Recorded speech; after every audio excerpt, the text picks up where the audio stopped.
restitution back. Okay. That was one thing that I have been talking about my boss actively about. He says he will support me in any way he can. That's good. My ex, she's a little distant, but she's still around in my life. And so her and I do talk a little bit. I have a lot more support now versus when I first got out. Okay. Good.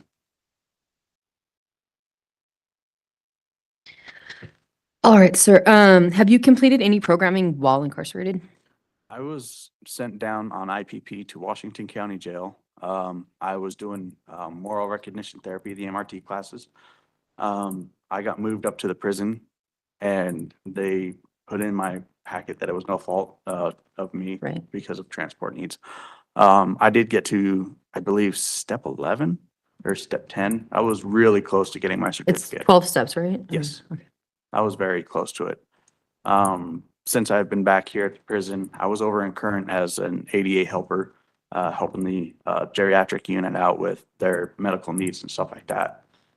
Since I have gone and I am now in the Bear 2 Solid program, and I've been learning excessively over there. I've learned a lot. What are you learning over there? What are you taking? So they have morning seminars and they have morning core classes, and they have a book over there that's thinking for a change or thinking Mhm. about a change or something rather. Thinking for a change, yeah. Yes. And everybody over there I've learned has better ideas and better ways of coping, and they bring it to the table and everybody can say, you know, their thoughts and feelings about it. So I've been doing a lot of that. I've since, Sounds like you really like the program. yeah, I do. And since I have been hired on at the UCI road crew, I go outside the prison gates and I clean up alongside the freeways, fence repairs. I'm trying to show that I can be a productive member of society and that I can be trusted. Do you know when you would complete the Thinking for a Change, or is it just ongoing? It's just a book that they have going through the classes. It's more of a in-program thing. By November, December, I will have completed, just in the solid program, I will be on phase 1. Everybody starts at phase 0 and works their way up through the phases. And so I'll be on phase 1. In November, December, you said? Yeah, between November and December. I'd have to contact our support. That's okay. If you don't know the exact date, it's fine. All right. In regards to your release plan, I showed that you like to live with your girlfriend in Murray and work in repossession. It sounds like maybe that's changed though, because you're talking about living with your boss, right? Yes, ma'am. My relationship didn't exactly last. It was both of our, you know, discussions we had. She's in a very bad place. If you can refer to my blue packet, she did write a statement there. I have a letter of support. Yeah. Yes, her father has terminal cancer and he's been in a hospital. Sorry. Since then, he's taken a really bad turn for the worst. His blood pressure has tanked, and so they have him on the highest blood pressure. He's on the DNR list now, and the way that things are going, it's been downhill. And so her worrying about me in here and worrying about her father is taking a toll on her mental status. And we figured it until we can come to terms with whatever, you know, may or may not happen, then it's just better for us to, you know, not be with each other in a sense, I guess you could say, just to, you know, help each other mentally. And I agreed with it, you know.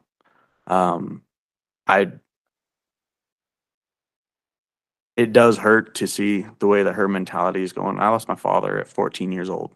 Sorry to hear that. Yeah, he was addicted to drugs and alcohol, and he was in and out of prison himself. But he died of liver failure, and so I can understand, you know, her wanting to be more with her father than, you know, be a part of our relationship, and I can understand and I agree with her.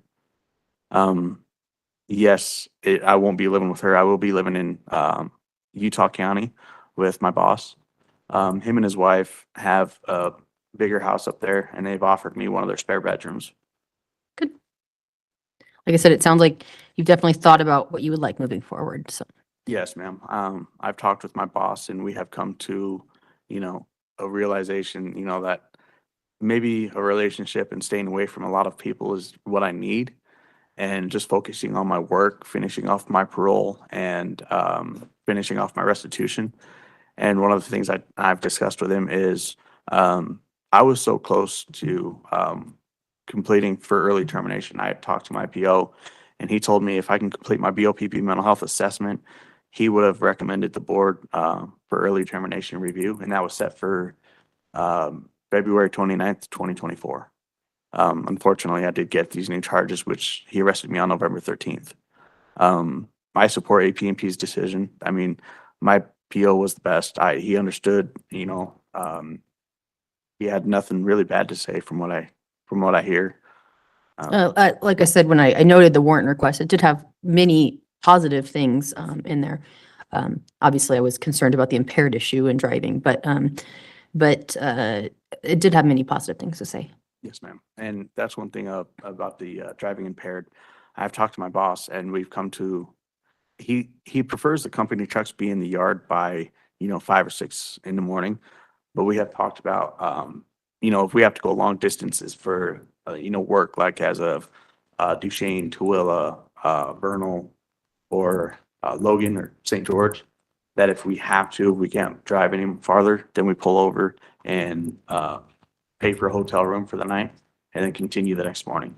It's good. So we have discussed that. It's been kind of a financial, I guess, obligation, but we're turning wheels and trying to think of better ways to come up with a little bit more money to be able to pay for housing needs for long distance trips. It's good.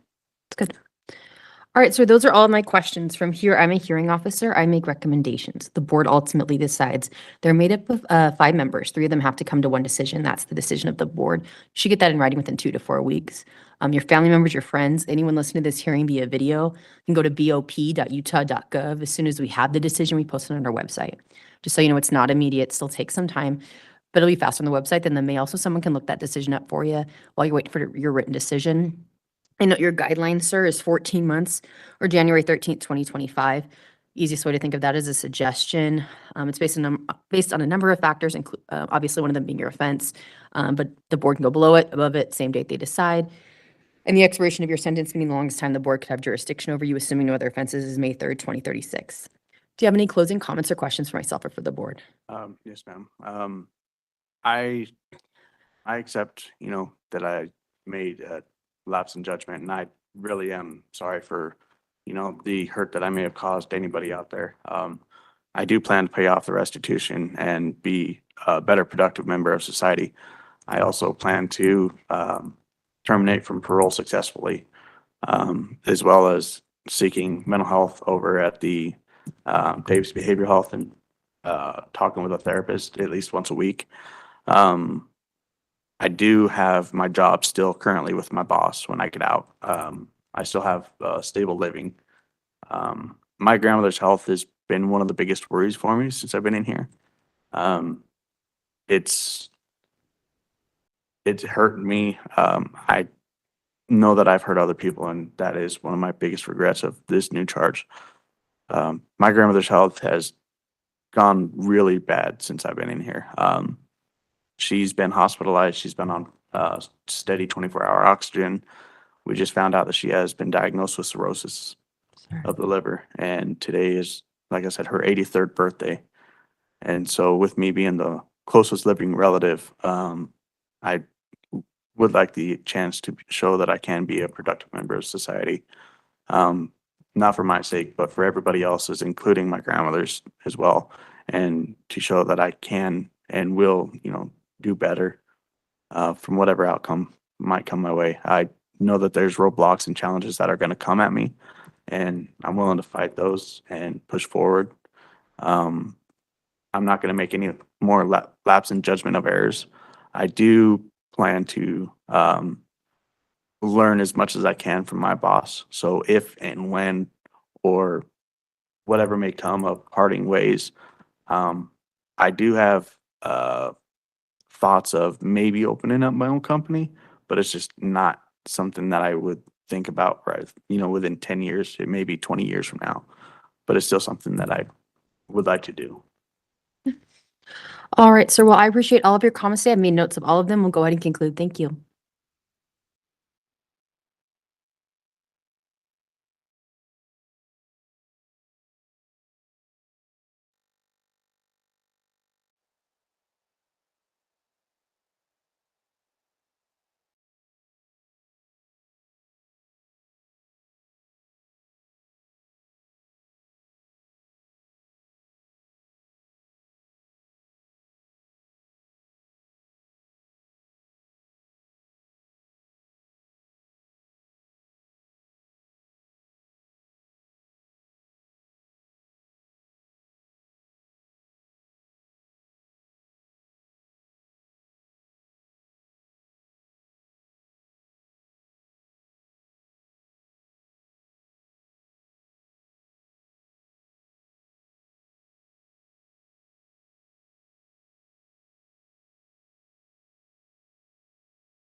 All right, we are on the record. Today is the time and place set for a rescission hearing for Miss Angel Cook, offender number 228059. Is that you, ma'am? Yeah. My name is Kelly Perry. I'm a hearing officer with the Board of Pardons and Parole. I'll be conducting your hearing today. Okay. As is an official proceeding, I do need to swear you in, so if you could please raise your right hand to the best of your ability. Do you swear or affirm that the testimony about to give is the truth, the whole truth, and nothing but the truth? The whole truth. Okay. You're going to tell the whole truth? Yeah. Okay. Did you receive 7 days written notice of today's hearing? 7. Did you know about this hearing for 7 days? Yeah. About that? Yeah, something about that. Okay. Did you receive your blue disclosure packet? My discovery was in a blue packet, yes. Okay. And did you get to look at that blue packet? I don't know. Probably, yeah, I read some of it. Okay. And do you feel prepared to go forward with this hearing? I'm prepared, yeah. Okay. Are there any errors you want to tell me about in that blue packet, or you think it was okay?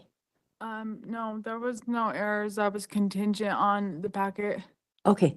So I'm just, basically today's a very shortened hearing, okay, ma'am? I'm going to go over kind of how we got to this hearing and a few questions, and then I'll give you the last word if you have any comments, okay? Okay. So it looks like you had a rehearing after some other parole violation hearings and other hearings, and parole was granted for September 17th, 2024. You had a contingency of no disciplinary violations. You were also ordered for the MHSS program, the Mental Health Support Services Program, Yeah. formerly MIO. Yeah, I had some of that. Yeah, and a special attention in September of this year, it was noted that that the current team didn't think you were stable, and that you had been some disciplinary violations, and the board rescinded your parole date. And kind of tell me what's been going on. I just got in a couple fights, but that was it. So why'd you get into fights? I don't know. Just agitation.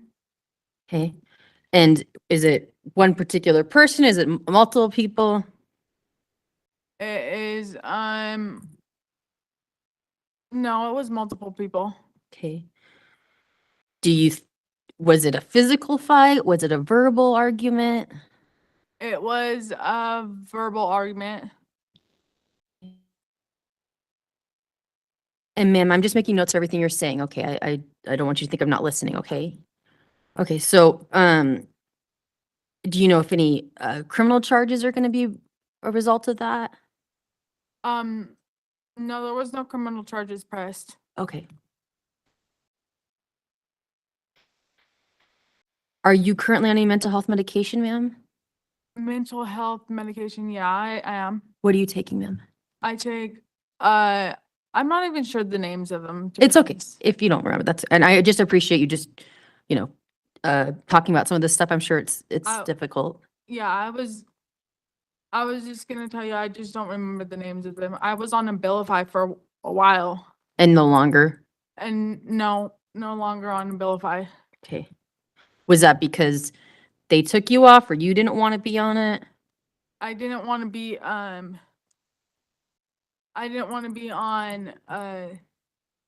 the shot, no. Okay. And why not? Is because it was just making me more, heavier, Like, Yeah. like weight wise, is that what you mean? like weight wise, yeah. Okay. I'm just making sure I understand. Okay. Yeah. What do you think of your current medications? My current medications are, Well, you don't have to name the names. Just, do you like them, not like yeah, I them? like them. Oh, that's good. So are any of them on forced medication, or are they all, you're just taking them? No, I'm just taking them. Okay.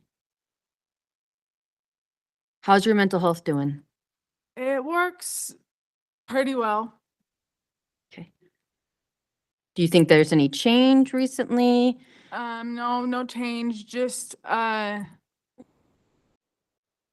been on the same ones for a long time. So what do you think of MHSS? If you were paroled again, do you want to go there? Do you want to go to the? Yeah, I would love to go to the parole. The mental health halfway house. Yeah. Have you been there before? Yeah. And it was a good experience or? It was a good experience. Okay. Any other plans for parole, jobs, treatment, anything that you think would be helpful? No, I haven't actually. I haven't done that, but I don't know. I was just hoping for parole soon. I've been here for 3 years. Okay.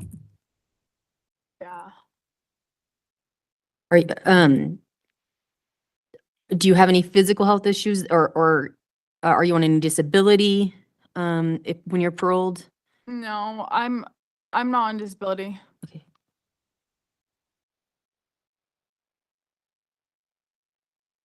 I'm just trying to see what conditions might be helpful to you or treatment that might be helpful. You know, you're talking about mental health treatment.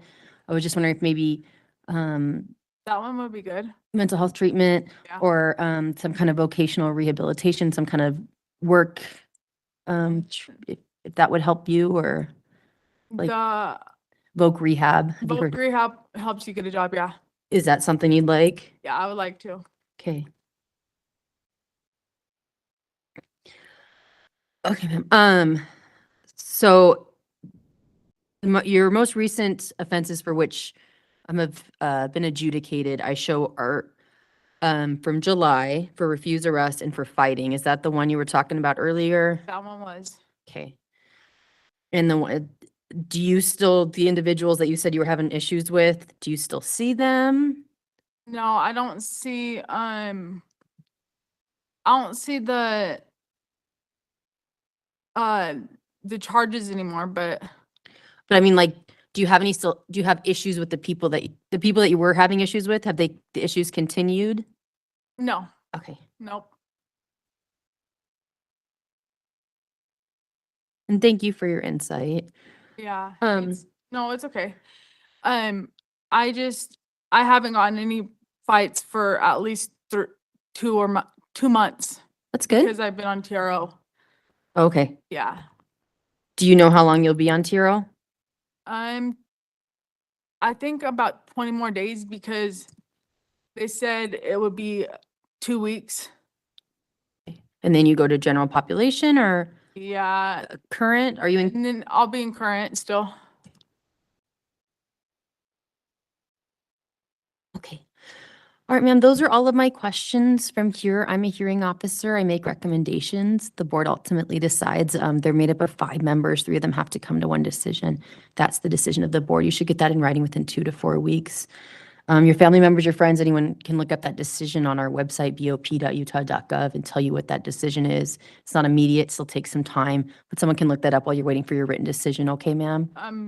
A written decision. You're going to get a written decision in the mail.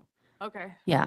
And I would note your guideline has passed, right? And I'm sure you're aware of that, but the board decides, right? Yeah. And I show the expiration of your sentence, meaning the longest time the board could have jurisdiction over you, assuming no other offenses, is April 4th, 2027. Do you have any closing comments or questions for myself or for the board, ma'am? No closing comments and no recommendations. Okay. Okay. Well, I appreciate you coming to this hearing. We'll go ahead and conclude, ma'am. Thank you. Yeah.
All right, we are on the record. Today is the time and place set for an original hearing for Miss Whitney FAIN, offender number 198124. Is that you, ma'am? Yes. My name is Kelly Perry. I'm a hearing officer with the Board of Pardons and Parole, and I'll be conducting your hearing today. As is an official proceeding, I do need to swear you in, so if you could please raise your right hand. Okay. Do you swear or affirm that the testimony about to give is the truth, the whole truth, and nothing but the truth? Yes, ma'am. Okay. Did you receive 7 days written notice of today's hearing? Yes, I got a packet in the mail. Awesome. And did you have a chance to review that? Yes, ma'am. Do you feel prepared to go forward with today's hearing? Yes. Are there any errors or corrections I should know about in that blue disclosure packet before we begin today? Well, it says that I had graduated high school in that packet, but I actually graduated here in prison. Okay. In federal prison? Yes, in federal prison. I just barely got my GED. Congratulations. Thank you. You said that just happened? Yes, it just happened on October 1st. All right, ma'am. And I will make note of that. So just to tell you how today's going to go, we're going to go over your current offenses. We'll go over any background questions I have, institutional behavior and programming, if you were released, what that would look like. And then at the end of the hearing, if you have further questions or comments, to let me know, okay? Okay, so, but after this hearing, I just need to make sure that you guys send in a thing to this prison saying that I no longer have a detainer so I can get my programming credits here. I can't join the drug program here with a detainer. Okay. So obviously that kind of depends on what happens moving forward, right? Okay. And what the board decides, but I will make note of that. So Okay. you cannot do programming, you're saying, within the federal prison until you, your detainer's dropped, right? Right, yep. And I apologize if I stop talking. I'm making notes of everything we're talking about, okay? You're fine.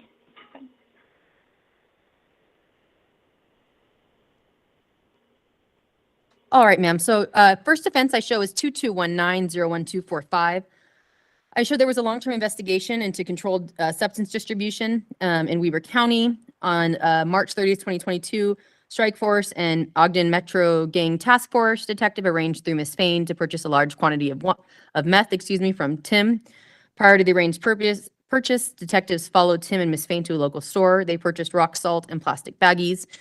The confidential informant gave another individual $1,800 and Tim $100 for arranging the drug transaction. The CI was given a paper bag that had a clear Ziploc baggie containing a white rock-like substance. The CI purchased 360 grams of purported meth. It was actually not meth. Ms. FAIN and named co-defendant sold the CI 360 grams of rock salt. Tim stated he and Ms. FAIN had decided together to sell the rock salt. Is that correct? I guess, yes. I wasn't there when he actually sold it, but I was at the Walmart, yes. So when you say you guess it's correct, did you know about the drug transaction? Did you know that it wasn't meth? Yes. Okay.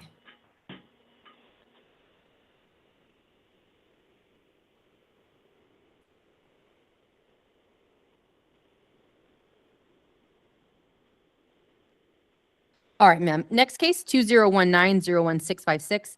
I show on September 27, 2018, Ms. FAIN was the driver of a vehicle, stopped for traffic violation.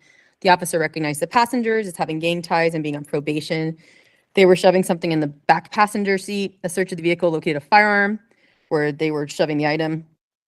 A subsequent DNA test was completed and a profile containing Mrs. FAIN's DNA was identified on on July 1st, 2019. Ms. FAIN was arrested. She admitted to knowing the firearm was in the vehicle, but said it was not hers. She said she touched the firearm, and checked to see if it was loaded. Is that correct, ma'am? Yes, ma'am. Anything you want to say about that offense? No. So ma'am, explain to me, why are you in federal custody? I distributed fentanyl and a firearm to a CI.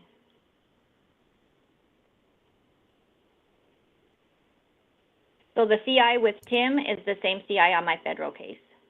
Okay, so it's not this, the first case we talked about, that's not in any way connected to the federal case, right? Yes, ma'am, it is. It's the Oh, same okay. CI, same account, same everything. They just, they charge me with the state distribution with Tim, and then they charge me with distribution in the feds, with the same Okay. CI.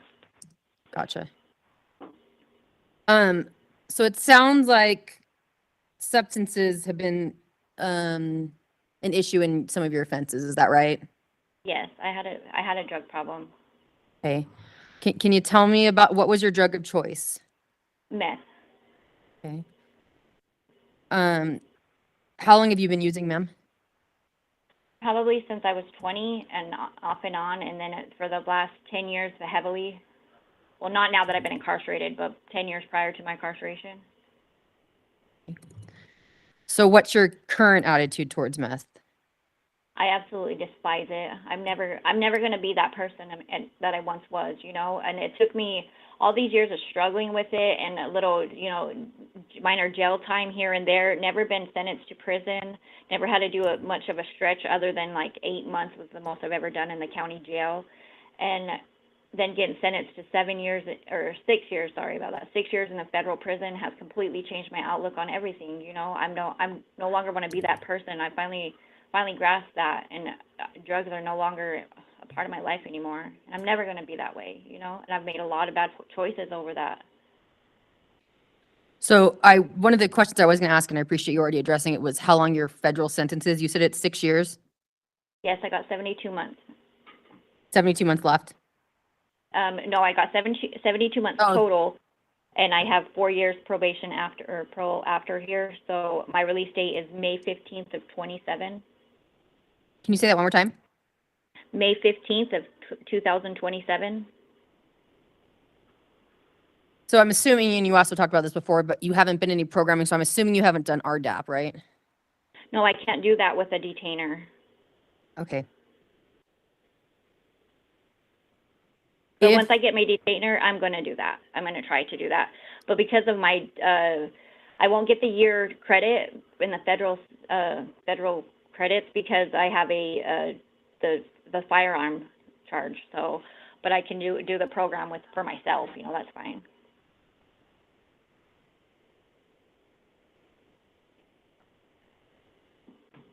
it sounds like you want to do the program, is that right?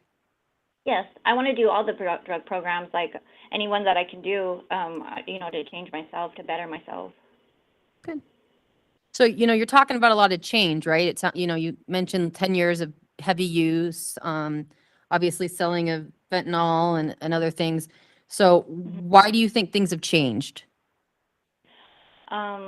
Just being sober these past few years, being incarcerated sober, getting my mind right, getting the right mental health meds that I've been needing. You know, I've never had them on the before this time. So I felt like, I guess, with my depression and my mental problems, I would just self-medicate with meth and alcohol, and you know, and now that I'm on the proper medication and I realize, you know, it took me this time being clean and sober to get my mind completely right, because I would go too far with being clean and sober, that I was just have underlying mental issues for, you know, prescription medication that will help my mental issues, and I no longer need to self-medicate. That's good. So you're talking about mental health issues. Do you have any diagnoses, ma'am? Yeah, I have severe depression and bipolar. Are you taking any mental health medication? Yes, ma'am, I do. What are you taking? I take duloxetine, Cymbalta, and what's the other one? Zyprexa. And what do you think of them? They work great. They're great. They're life-changing.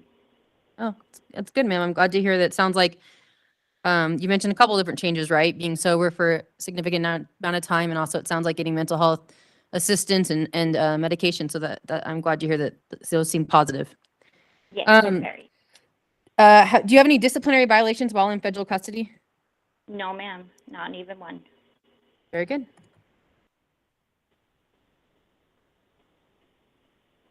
Okay, and I show a detainer on our end. I'm assuming it's the federal custody. Is that right? I'm not sure. Okay. Probably. Detainer, well, the detainer that I have is for this state charges, they say. Right, but that wouldn't be on our end, right? Like on your end, because you're in federal custody, I can see where they show a Utah detainer, right? Yeah. But I'm just wondering from our end, I'm wondering if it's the federal custody. Yeah, I'm not sure. Okay, that's okay. All right, ma'am, once you are released, from federal custody or state custody, oh, tell me your plans. Where do you plan to be released to? This is being a live stream hearing, so you don't have to give me an address, but just what city? What do you plan to do for treatment or work? So I'm going to be released to a halfway house in Salt Lake City. From here, I have to do some halfway house time after my federal sentence.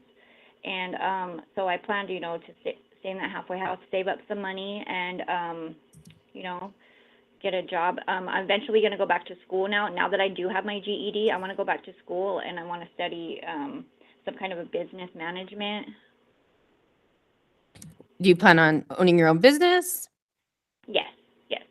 What kind of I'm not sure business? exactly what I want to do with it, but I just want to be in the business department. Rather, I think a cleaning business. That's good. Yeah. And just get some more education and, just be sober and be great. That's good. That sounds like you're thinking about future goals, which I think is a really good thing. Yeah. And what's your current relationship with Tim? None. There's no relationship there. He was just a negative person in my life at that time when I was heavy in my drug use. Okay. So no, yeah, I don't communicate nothing with him anymore. Okay. Those are all of my questions, ma'am. From here, I'm a hearing officer. I make recommendations. The board ultimately decides. They're made up of 5 members. 3 of them have to come to one decision. That's the decision of the board. I usually say it takes 2 to 4 weeks for you to receive that decision. Since you are in federal custody, it might be a little bit longer, just so you know, it'll be through the mail that you will receive it. Your friends, family members, anyone listening to this hearing via video, though, can go to bop.utah.gov.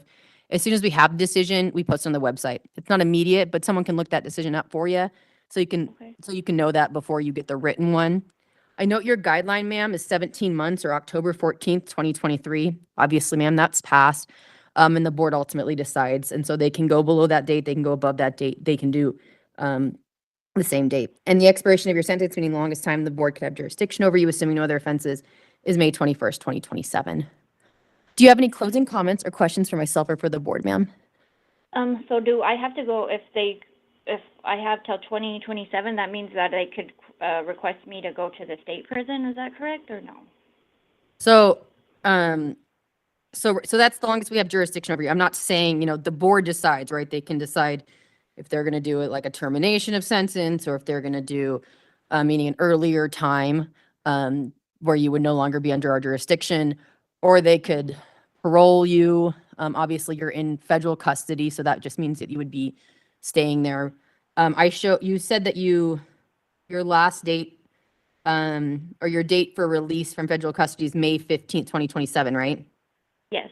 Mm-hmm. So, yes, technically that, you'd have 6 days for your expiration, here, but I don't know that that's what the board's gonna do. I'm just letting you know, those are the numbers and the dates we see in regards to what the board will do moving forward. They ultimately decide. So I'm sorry, I'm sure that doesn't exactly answer your question, but you'll get a decision, like I said, in the very near future. Okay, and then also my judge requested that all my charges were ran concurrent with my federal sentence. Is that in there too?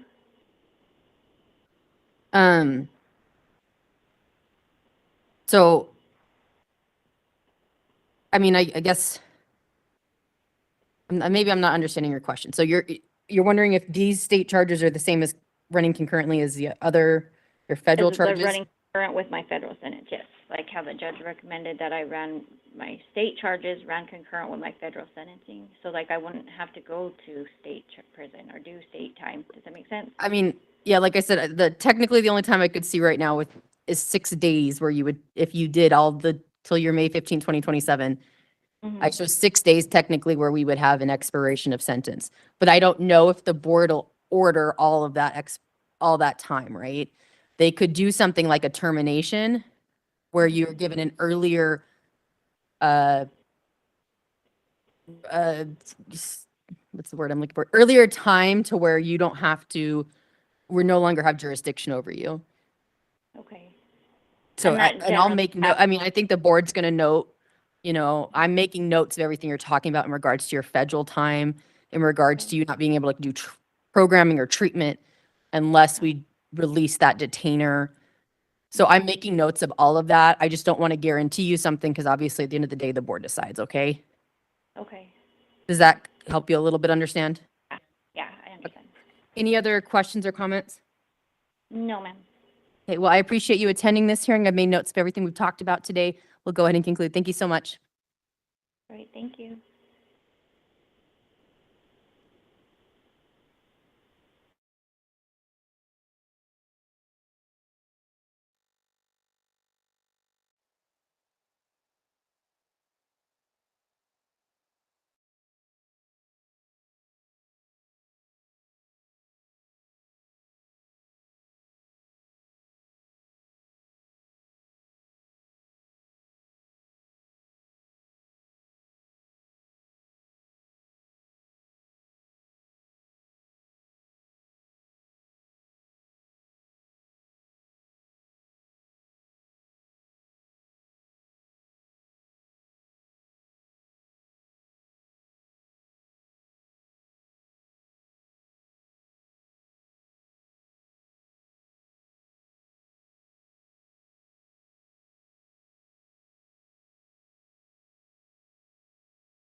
hearing for Isaiah Camacho, inmate 257941. Is that you, sir? Yes, sir. I'm Kathleen. I'm a hearing officer with the Board of Pardons and Parole. I'll be conducting your hearing today. Because I'll be taking testimony from you, I'm going to have you raise your right hand for me so I can place you under oath. Do you swear and affirm the testimony you're about to give is the truth, the whole truth, and nothing but the truth? Yes. Thank you, sir. Sir, did you receive 7 days' notice of this hearing along with your blue packet? Been a long time since I had notice of this, Okay. hearing. Did you have a chance to review your packet? Yes. Did you have any questions on it? It says that my matrix is 18 months. Okay. Did you have a question about that or? Is that what it's looking like? Yep, that's what I've got listed, and it looks like with that 18 months and the fact that you were given credit for time served, that's passed. But those guidelines are just guidelines, and we'll go over that a little bit later, okay? Okay.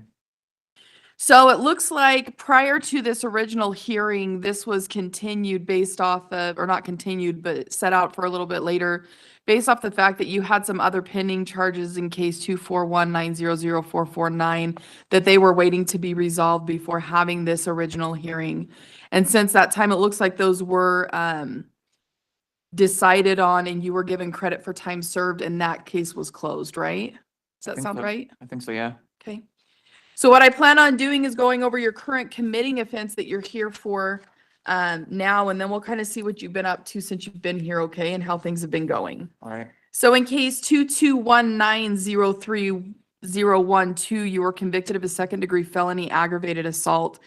It looks like this occurred around October 31st, 2022, where the victim was coming out of a Winco grocery store when you approached her asking for money. When she stated she did not have any money, she had put her purse in the vehicle, and you at that point said, "Give me your money." She turned around and you lunged at her with a large blade fixed knife, attempting to stab her and cut her finger. In the process, when she screamed, you ran away. Officers later located you with said knife.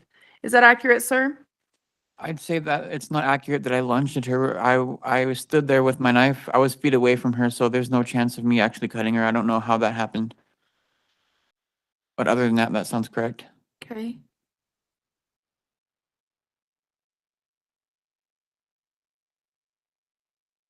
She was seen at the hospital for the injury that she sustained in the incident. So tell me what was going on during that time. What happened that night? What were you up to? I was up to, actually, I was gonna head over to my grandma's house and spend the night since it was Halloween. And I guess I had this spur of the moment, I guess, kind of paranoid reaction. Because I've been putting up with schizophrenia. So I've been putting up with that, and it was telling me, my schizophrenia was telling me that I was being followed by a gang. So I thought I'd just try and steal somebody's vehicle.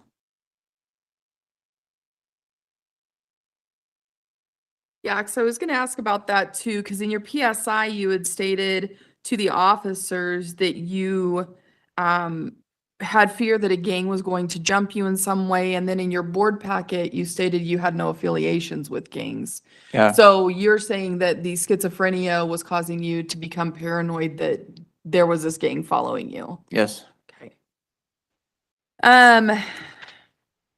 Now, since you've been at the prison, there's been several notes listed in your packet, basically in your institutional report, about some of the behaviors, and this may coincide with your schizophrenia, about running naked on the top tier, about standing over your cellie, watching him, having your genitals out at one point, watching your cellie. And then at one point you had mentioned that there was an incident where you were smashing apples at your door in only your underwear, sometimes naked for most of the nights. And at some point you had stated to officers that you need to be naked in order to pray to God. Tell me a little bit about what's going on with the mental health piece. It's schizophrenia. I have these anxiety bouts where the schizophrenia gets worse and I start to see and hear it more. Okay. I normally don't really hear anything, but I see stuff. It's like static and colors and shapes and, like, I guess cartoon characters or something like that. But it doesn't really bother me unless I'm having one of those anxiety fits. And sometimes the anxiety would last for like a day or so. Okay. So it would cause me to hear things more, and it was telling me that I needed to be naked to pray to God. Okay. For some reason, it was telling me that I was like kind of like a last hope for something to get fixed. Are you on medications? Yes. Okay. How do you feel like the medications are doing? These ones don't work, but I plan on taking better ones after I get out of prison. Okay. What about them don't work? I think that they cause a different kind of anxiety bout. Okay. Tell me a little bit about that. I don't know how it really kicks in, but as I find myself in the middle of it, and it grabs me. Like I get tension in my chest and my neck. What better ones are you talking about on the outs? I don't know what they would prescribe to me, but I bet there'd be better medication options. So you're saying you're just wanting to kind of explore that a little more. Yes. Have you talked to mental health here about how those medications make you feel, and have they started looking at potentially trying other ones? I haven't really spoken about it, no, because last time I spoke about it, one of the other options was a medication that required blood draws once a week, and I wasn't wanting needles. I don't want that done. Okay. So I'm just sticking with the medication I got now. They work for my mood, but they're not really getting rid of the schizophrenia. Okay. So tell me how you're dealing with your schizophrenia currently if the medications aren't helping. I'm dealing with it, I guess on a day-to-day basis, not really paying attention to it much. When the anxiety bouts kick in, it's not like the same ones because I don't know if it's written in the packet, but I noticed that after I started taking these medications, my anxiety fit changed. It's less hearing things and more seeing stuff now. So prior, you said that, so when you're talking about the less hearing things, when do you often hear things more so than seeing things? I don't really hear things more than seeing things. It's about the same. Okay. I'd say it's at one of the peaks of those anxiety fits, but that doesn't really happen as much anymore with these meds. So would you say the hearing and seeing things is pretty much equal until you get into these anxiety situations and then the seeing things becomes more prominent? Yeah, it's pretty minuscule. Okay. Have you ever been on a medication that seems to help it? So far, no. Okay. When were you diagnosed with schizophrenia? Here in prison, Okay, I so don't- this is I don't remem- something, I don't remember the date. okay, so this is something that's fairly newer, or have you kind of always known you've suffered from schizophrenia? It's actually recent. I don't know what caused it. Like I said, it was a schizophrenia bout that I was listening to when I pulled that knife. Okay. It was about around that same time that I started to notice these symptoms. I'm not a long-term sufferer from it so far. It's relatively new. I don't know what caused it. Tell me a little bit about substance use history. I'm a pretty heavy pot user. Okay. Have you used anything else aside from pot? Yeah, LSD Okay. How long have you been using weed? since I was 16. So about 17, 18, 19, 20, 21, 22, 23, 24, about 8 years. Okay. What about the LSD? I've only used LSD like maybe a handful of times, and that was back in the year 2020. Okay. I'd say maybe LSD is what's causing the schizophrenia because it feels like I'm on acid still sometimes. And I don't know if you know what HPPD is. Okay. Tell me a little bit about that. HPPD is called hallucinogen perception persisting disorder. Okay. So if I take a psychedelic drug, even though I'm sober later on, I can still experience effects. And psychedelics have a tendency to open up a gateway in the mind that does that. Okay. Aside from LSD, have you taken any other psychedelic drugs? You have taken mushrooms. I've also taken some stimulants like cocaine and ecstasy. Okay. When did you use when did you use the mushrooms? About 2020. Okay. And how often were you using those? I've only used mushrooms once. Okay. Tell me about the cocaine and what else did you say? Ecstasy. And the ecstasy. It was about the year 2020 as well. Not frequently. I've only used cocaine like twice, and I've used ecstasy once. Okay. What was going on during 2020 that you decided to kind of, it sounds like you started experimenting more with substances outside of marijuana. Yeah, that's the time that it was. Okay. Tell me what was going on during that time. What caused you to kind of do that? One of my friends pointed me in the direction of a drug dealer Okay. that had more drugs than just weed. Because normally I would just get weed from like a friend or something, but. And I don't think weed has any adverse effects on my schizophrenia. I think it helps. Okay.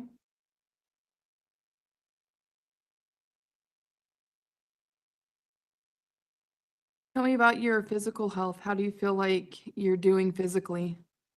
I think I'm gaining weight a little bit in prison. Okay. I can't really think of much else. Okay. I think I'm pretty healthy. Do you feel like there's anything aside from mental health stuff that might interfere with you being able to complete a successful parole? No, Okay.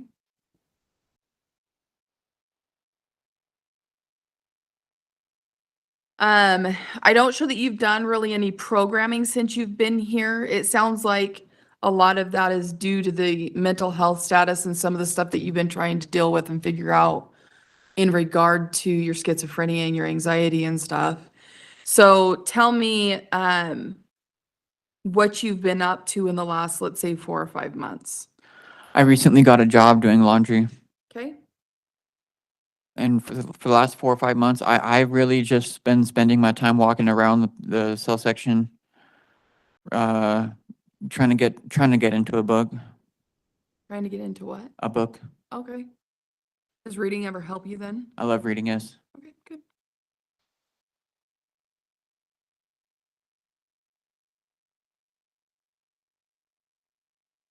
Do you feel like there's anything that's changed since you've been here that's gonna help you so you don't end up coming back here?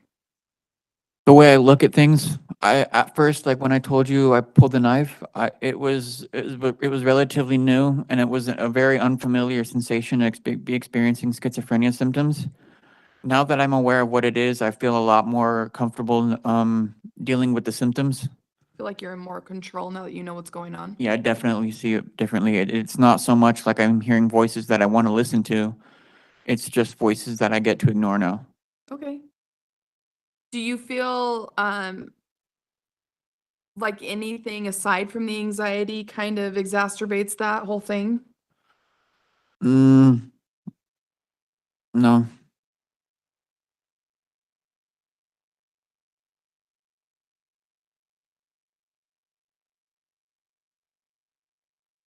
Sir, if you were to be paroled, if the board chose to do so, tell me what that looks like. What are your plans? Do you have a place to go? Would you need to go to a halfway house? I'm planning to move to Hereford, Texas. Okay, I think I read that in your packet. Yeah, Who's out there? my dad and my brothers. I got family down there. Like, and if it doesn't work at my dad's, I can probably stay at my grandma's. Does she live out there too? Yeah, Do you have work lined up? no. Is that something, have you ever had an issue finding employment? I don't really find it an issue looking for employment. I just guess I've had an issue keeping my jobs. I've quit every job I've had. What usually causes you to quit? I guess it's just being lazy. Okay. Something I don't plan to do anymore. Okay. And then as far as treatment goes, what are your plans? I don't know. I don't really have any treatment plans.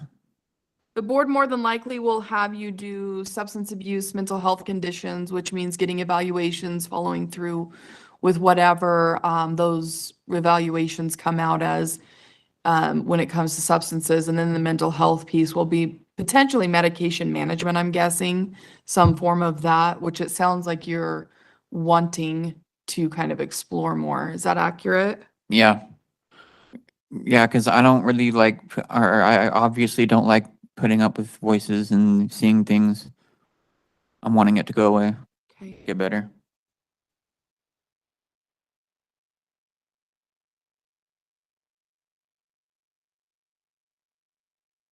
there anything else, sir, that you would like me or the board to know at this point? I don't think I can think of anything. Okay. What I plan on doing is taking the information that we've discussed today, compiling that into a report and submitting that to the board. The board is the one that makes the final decision in your case. They're made up of 5 members, and it takes a majority vote for them to make that decision. You currently have that 18-month guideline like we discussed before at the beginning of this hearing, which puts you at a guideline of June 29th, 2024. One of the biggest reasons we're past that is because you were given 356 days credit for time served at your court hearing. That guideline, however, is just a guideline. The board can choose to continue to go past that time if they want to see you complete something prior to parole, or they may want some type of psychological or something like that done to kind of help explore some more ideas and see if there may be more going on that's going to help you in the future being able to move forward and have a successful parole. That'll be up to the board. Usually takes about 2 to 4 weeks for them to get that decision out to you. If you do have family members or anything that are listening via video, they can go to bop.utah.gov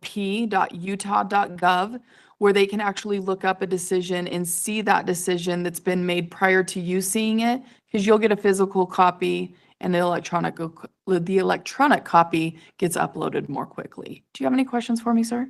I don't think so. Okay, you do have a 15-year top, which puts you at December 29, 2037. That is the length of time the board will have jurisdiction over your case, given there are no other further offenses, okay? Okay, With that, sir, we'll go ahead and conclude this hearing. Thank you. Good luck to you and have a good day. thank you. Thanks.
Original hearing for Mark Davis, inmate 256511. Is that you, sir? Yes.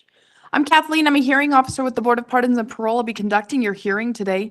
Because I'll be taking testimony from you, I'm going to have you raise your right hand for me so I can place you under oath. Do you swear and affirm the testimony you're about to give is the truth, the whole truth, and nothing but the truth? Yes. Thank you, sir. Sir, did you receive 7 days' notice of this hearing along with your blue packet? Yeah. Did you have a chance to review that? Yeah. Did you have any questions on it? Okay. The victim today was supposed to appear. We have not seen or heard from her as of yet, but if she logs in, we'll give her a chance to speak at some point in this hearing. But we were going to go ahead and move forward so that we don't get too far behind. So it looks like your hearing was part of a smart scheduling, which means they continued your hearing closer to your guideline date with some conditions that they wanted you to complete prior to coming here. Copy of this, What is that? elder detainer. Yes. I do know that you do have a federal detainer out of California. No, this is, Which one is that one? this is the case I just got done going through. Okay. You can set that there. They'll make a copy of it. It's, they have 25 years to do in the feds, Okay. so. And so I'll make sure and take that and put that into your case. So then the board It's has been updated. information on that. On 7th, 8/7. So we'll talk about that a little bit too. Did you have a chance to get into residential or CBT I programming at all? have 25 years to do I understand that. federal prison. I get that.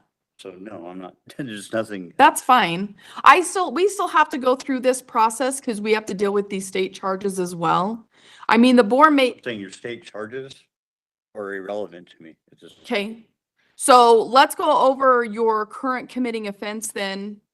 And then if you want to, we can just go ahead and end the hearing. So then we can start going with that. Released into federal custody. That's fine. We still have to go over the committing offense that you're here for, because that's all procedural that we still have to go through, okay?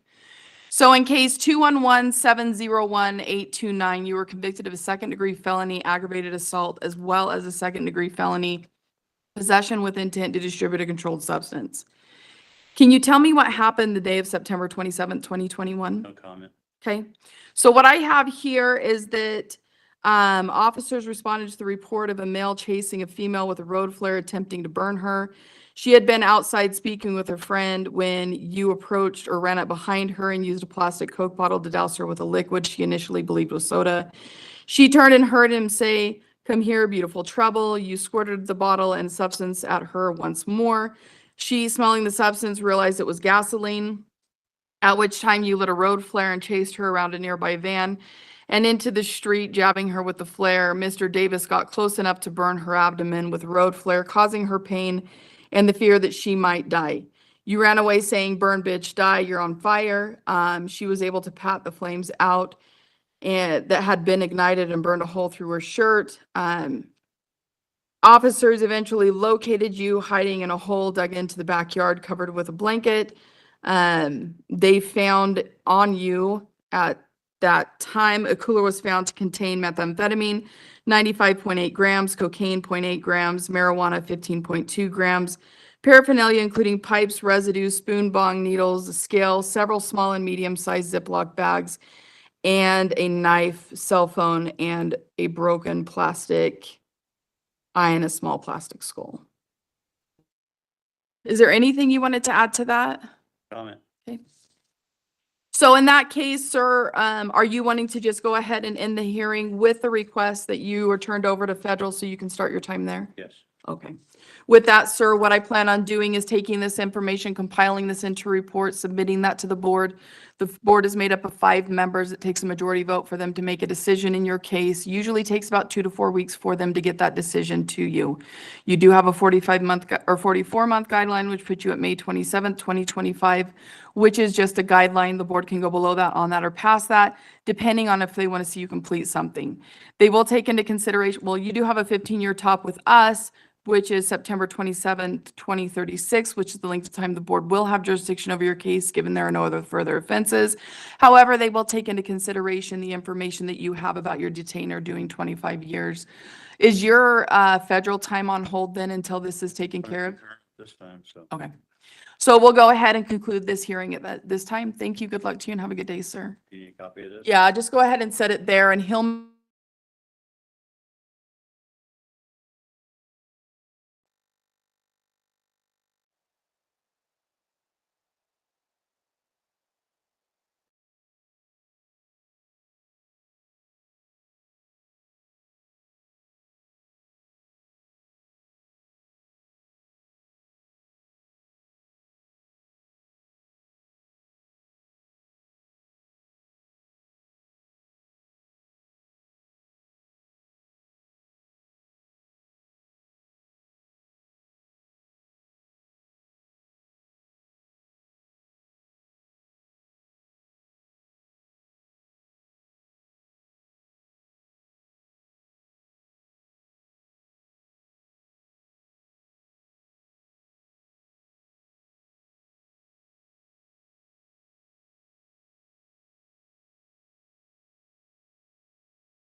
This is the time and place set for a rescission hearing for Christopher Robertson, inmate 170171. Is that you, sir?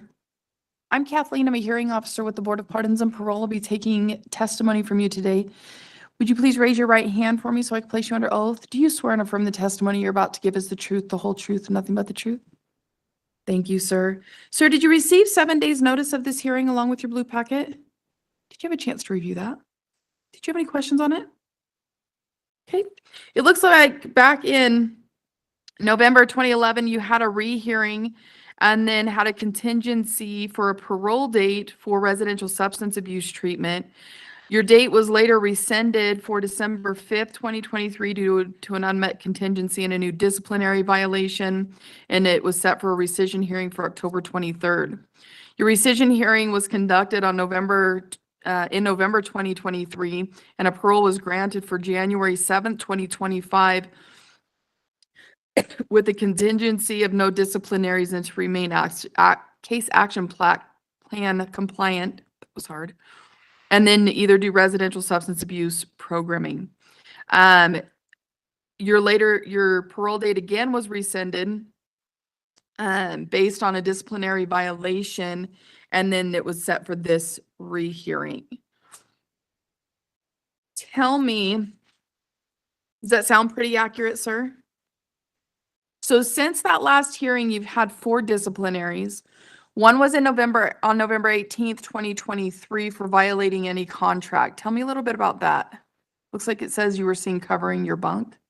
Do you remember that? Still in the county jail. It was a small infraction down there, which was turned into a write-up upon coming up here. Okay. So I never knew anything about it. I was charged $20. I never even had a hearing or anything on it or nothing. And then in January of this year, January 5th, you had unauthorized possession or use of property. Tell me about that. So one of the officers came in, he was walking through account at like 1 o'clock in the morning. We were sitting at the table, listening to MP3, working on, looking at legal work and going through stuff. He said that he seen a cell phone and said for us to give the cell phone to him. And they came in and searched 3 different times and never found no cell phone or nothing, but I was wrote up for feigning not giving him the cell phone that we never had. When they never found anything, they came in with 3 different squads, goon squads and SWAT, and took us to the scanners 3 times, kept us in holding cells. They went through every single thing in the house 3 times and never found anything. So that's for the second write-up for your January 5th, 2024. The other one, which I was going to be asking you anyway, the other one was actually for the MP3 player. So were you not allowed to have the MP3 player? So the MP3 players were allowed to, well, they came with me from county. I purchased it from county. I actually do have one back right now that they put my name in and gave it back to me. Okay. I actually have it on me right now. I can show you it has my name in it and give it back to me. So was it confiscated so they could prove that it was yours and then they returned it to you once they found that you actually did purchase it? So yeah, they took it and I never said anything about it. And then I talked to one of the property guys and I showed that I had it on my property receipt, and one was brought back to me by one of the property individuals, and they put it on the computer and put my name in it. So I have that right now, but I wasn't given any documentation or anything else like that, and I never put in anything to file against the write-ups or anything. I just took them. Long impeding process. I just leave alone. Okay. So did they ever find any phone in your cell then? No, they've never found anything at all. They never found any contraband whatsoever.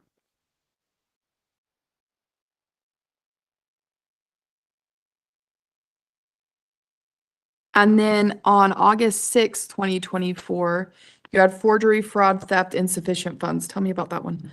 I was in the Excuse me. I was in the program, doing the RSAT program.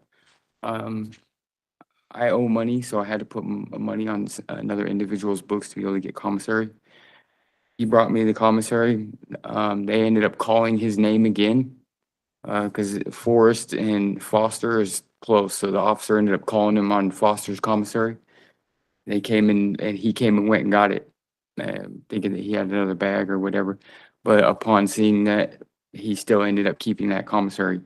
The other individual started saying something about it. We made sure that he ended up getting his commissary, but because they seen on camera that he came and brought me commissary beforehand, they hit me for being involved in taking some commissary, but I didn't receive anything stolen. The secondary bag that was gotten, inmate Longy and inmate Patterson, is seen going over there and then getting all the commissary from him and taking it over to Foster. And Foster ended up getting all his commissary back. So you had mentioned that you owed money, so you had money put on somebody else's books. Yes. Is that allowed?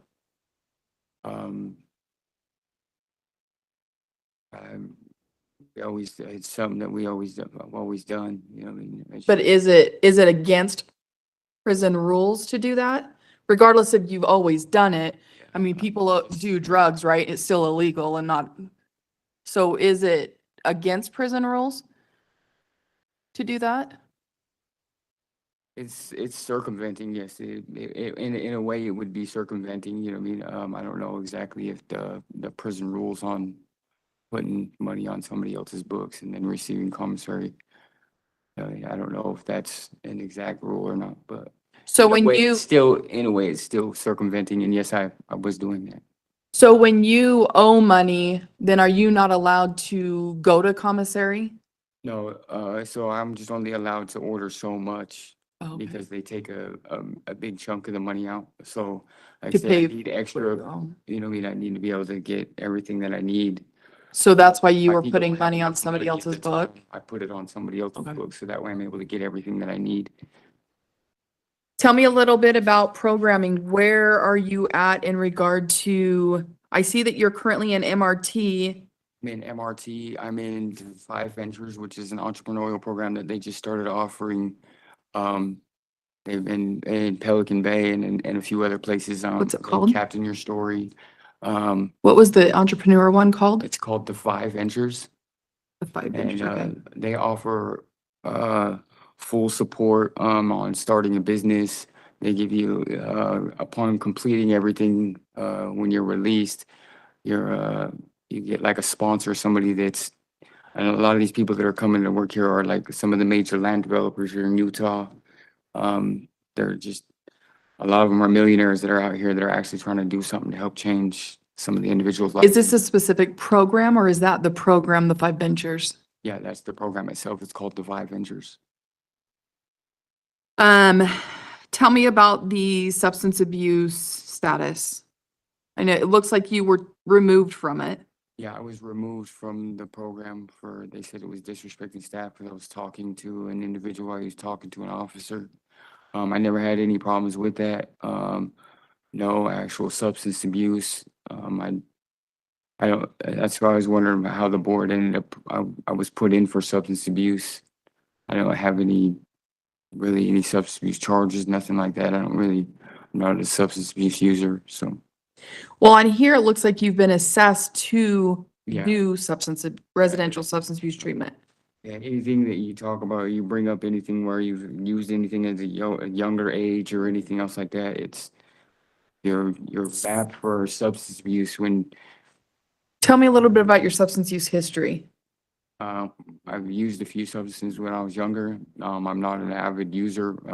When's the last time you used prior to prison? I used in the halfway house to come back. So that way I could get it dirty to come back because, they weren't allowing me to I was trying to get home to my wife and move to Tooele and they wouldn't allow me. They wanted me to get an address in Ogden and then go from Ogden to Salt Lake and then go from Salt Lake to Tooele. And instead of just allowing me to go back home to my wife. So, So were you hoping to come back and then parole to your wife's? yeah. So is that what you're hoping if you are granted a parole to go to Tooele to be with your wife? Oh, okay. How'd she pass? Long ago. 17. So what are your plans if the board chose to parole you? Currently working with Odyssey House. I'm already accepted with Odyssey House. I'm planning on doing some kind of program, either that or going home with my mom. My mom's had hip surgery. She just had one hip that was just replaced. And then right now she's just barely had the second hip. She's not able to work. My brother and them can't spend any time over there. So she's had some guy she's met on Facebook coming over trying to help her out. And it's, you know what I mean? I'm just, Where's she live? What city does she live she in? lives in Tooele. Okay. I mean, Taylorsville. Okay. Excuse me. As far as programming goes, what are your plans? So I work with Ryan Evans, and we started a clothing line, and then we opened up with IOP. We worked with IOP doing sober softball and basketball, and we opened up a Phoenix Rising Sober Living. So I work with them when I'm out. So are you planning to do Odyssey House and then do the IOP for Phoenix or with Phoenix? If that works, you know what I mean, or you know what I mean, go into this sober living or Or transitioning through Odyssey's IOP and their stuff? whatever their recommendation is.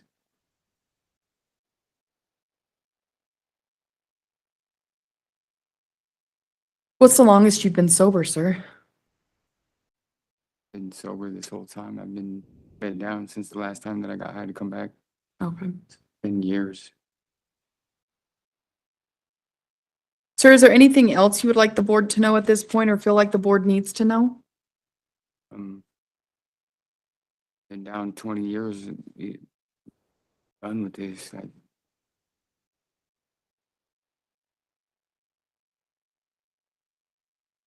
What do you think's gonna help Life you? in here every day, and I don't. Say that again, sorry. Said I fear for my life in here every day, being involved with the gang stuff and everything else. So I just Are you active? don't wanna do this anymore. They placed me in an active situation, put me on gang file. I'm not an active gang member, but I won't be taken off active after being put on active because it's not worth the lifestyle. It's, you know what I mean, you check in and have people either abuse you or try and take your stuff or treat you some type of way. I'd rather just deal with what I have to deal with.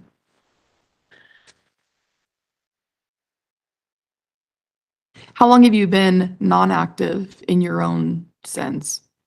I've never been gang in my life. You've never been, because I have you listed as Crip. Where did they come with that?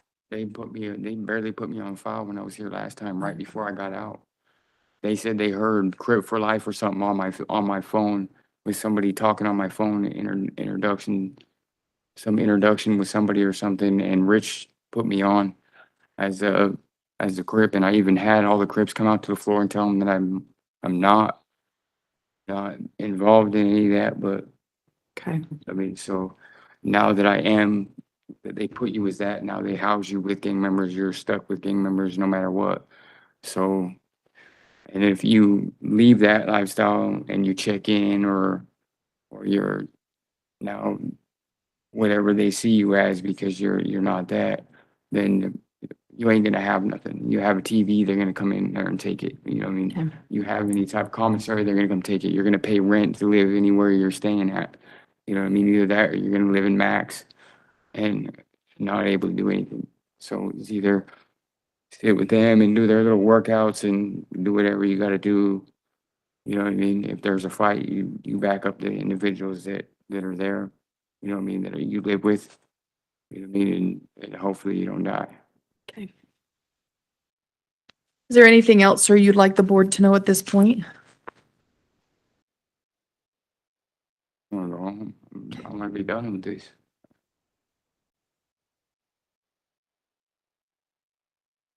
Sir, what I plan on doing is taking the information we discussed today, compiling that into a report, submitting that to the board. You're well aware how this whole process works. It's up to them on what they decide to do with your case. You do have that 101-year top, which puts you at 2106. Given there are no other further offenses, that will be your expiration date. Excuse me. We'll go ahead and affirm that rescission of the January 7th, 2025 parole date that was originally given to you. And it'll be up to the board on how they choose to move forward with your case, whether they still want you to complete residential substance abuse programming prior to you paroling, just complete the MRT program prior to paroling, or if they just allow you to parole with conditions set by them, okay? Any other questions for me, sir? All right, with that, we'll go ahead and conclude this hearing. Thank you. Good luck to you and have a good day.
This is the time and place set for a rehearing original hearing for Isaac DEHERRERA, inmate 218049. Is that you, sir? I'm Kathleen. I'm a hearing officer with the Board of Pardons and Parole. I'll be conducting your hearing today. Because I'll be taking testimony from you, I'm going to have you raise your right hand for me so I can place you under oath. Do you swear and affirm the testimony you're about to give is the truth, the whole truth, and nothing but the truth? Yes. Thank you. Sir, did you receive 7 days' notice of this hearing along with your blue packet? Yes. Did you have a chance to review that? Yes. Did you have any questions on it? No. Okay, I do want to acknowledge the fact that you do have some supports here. They'll give you an opportunity and after this to speak with them just for a few minutes, okay? Okay. We just ask that you guys remain quiet during this process so we can have this hearing. So it looks like you had an original hearing March 2022, at which time you were required to remain case action plan and disciplinary free compliant. And then we received a special attention that you had been involved in an incident. At that time, there was a continued rehearing, original hearing set for November 2024, where you were to complete a minimum of MRT as well as remain case action plan compliant. You also had submitted some information questioning your guideline, it looks like, and you were, that was changed to 49 months, which puts you at July 24th, 2025. Does that sound about accurate, sir? in my blue packet, it said March 2025. But either way, yeah, that's, Yeah, so they had reviewed it and it looks like it was reset for July 24, 2025. And I don't know what your previous one was. That may have been your previous one. And then when you submit that information, reviewing that, there may have been an error somewhere that possibly did not work in your favor for the most part. But you also are well aware that that guideline is just a guideline. They can go below that on that or past that if just they decide to. So,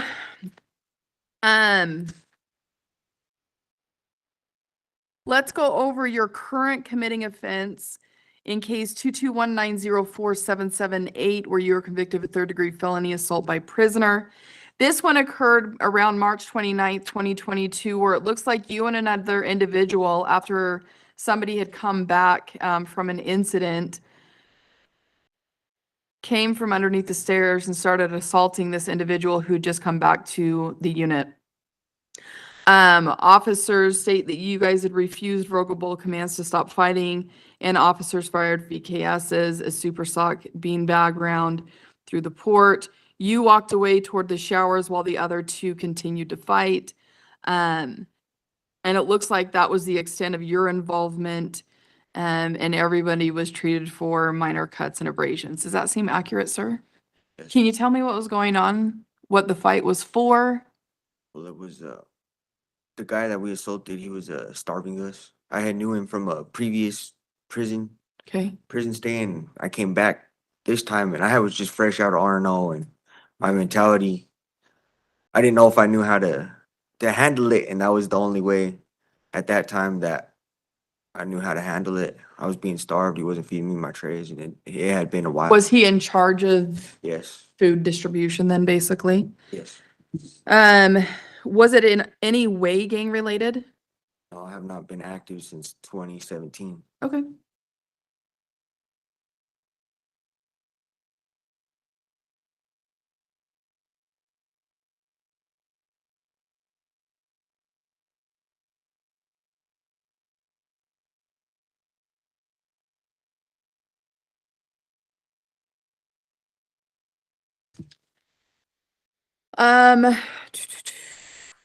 Since your last hearing, you've had a lot of disciplinary violations.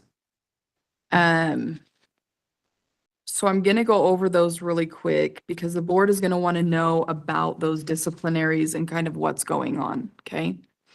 So you have one from March 9th, 2022 for the assault, refuse, order, resist, arrest. I'm guessing that was for your charges, correct? And then you had a July 7th, 22 fight threats horseplay. Do you remember that one? Yeah, Tell me about that. we were all, we had drank that day, and we're just getting rowdy, Okay.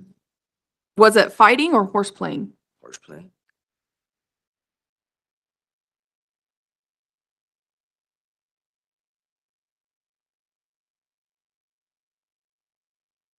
And then you have one for August 3rd, 2022, where you have refuse, order, resist, arrest, movement. Do you remember that one? Don't. Okay. So on this one, it just states while performing assignments, duties on Antelope, he instructed 3 inmates to return to their assigned cells. They refused and one became belligerent. IMS was activated, less than lethal force was used. Certified or performed an extraction. 1 inmate was moved to different housing. Notifications were made. Do you remember that? Yeah. Tell me about that. It was my cellie. He was having mental health problems, and they weren't giving him.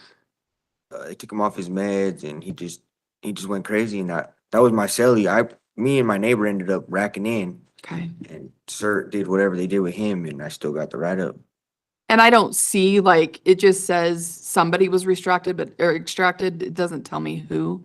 So that's why I'm asking also for this information, because a lot of the times I get more information from you guys. And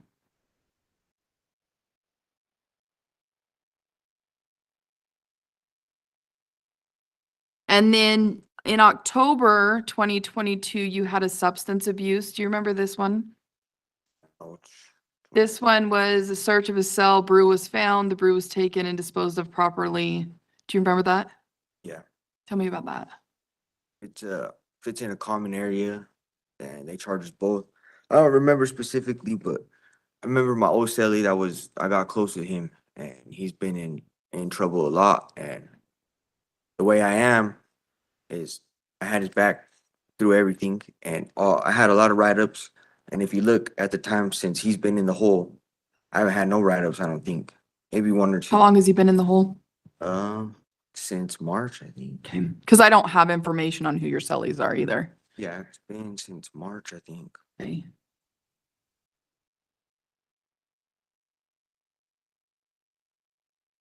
And then December 2022, you had unauthorized possession of property. Do you remember that one? Yeah, Tell me about that. the speaker. Okay. What were the loose pills that were found? They were Tylenol, and the med tech told the cops that they found Tylenol in my house. I don't know what else, but I know that the stuff that was on my bed, the med tech told the cops that it was Tylenol. Okay. January 2023, abuse or misuse of medication. Do you remember this one? No. This one, it just says that you attempted to divert meds. Okay.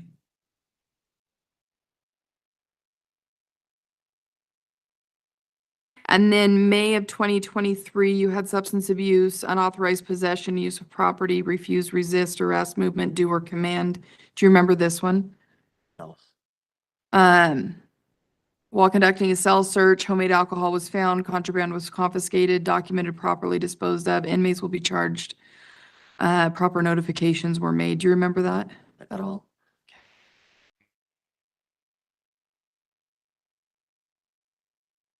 And then June of 2023, fighting assault, unauthorized possession, use of property. Do you remember that one?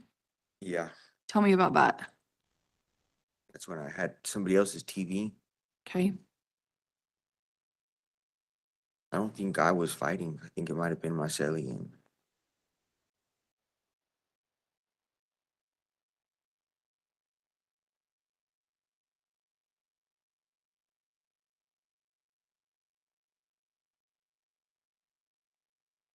And then June 2023, on the 26th, tampering with any lock security device. Do you remember this?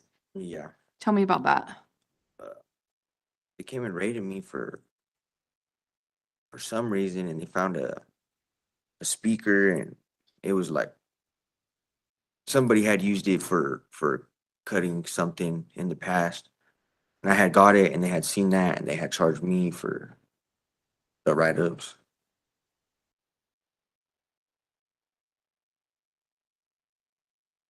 And then January of this year, abuse or misuse of medications. Do you remember that one? Yeah. What's that? The dude from Gunnison, they're in Drape or here at this prison. They bring our meds at like 2:30, our sleeping meds, and so usually I'll just try to keep them until it's time to go to bed, and then Okay. take my night meds and you're not supposed to do that.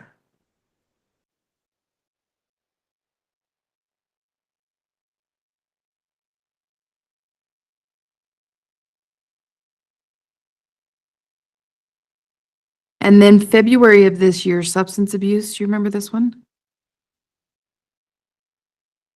Yes. Tell me about that. Is it the pen tube? Say that again? Is it the pen tube? It says, No. So this one, it says there was a search, loose prescription medications were found as well as fermenting fruit.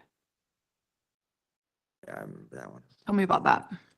We had just barely moved to the open section, and we had some brew. Me and my cellie had some brew. I don't know about the pills, but just if one of us takes the charges, and we just take all the charges for the write-ups.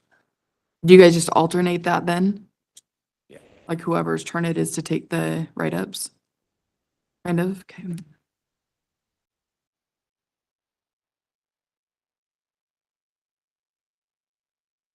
And then April 5th, you had fighting assault. Do you remember this? Yeah. Tell me about it. I was being stabbed. I was Okay. the victim.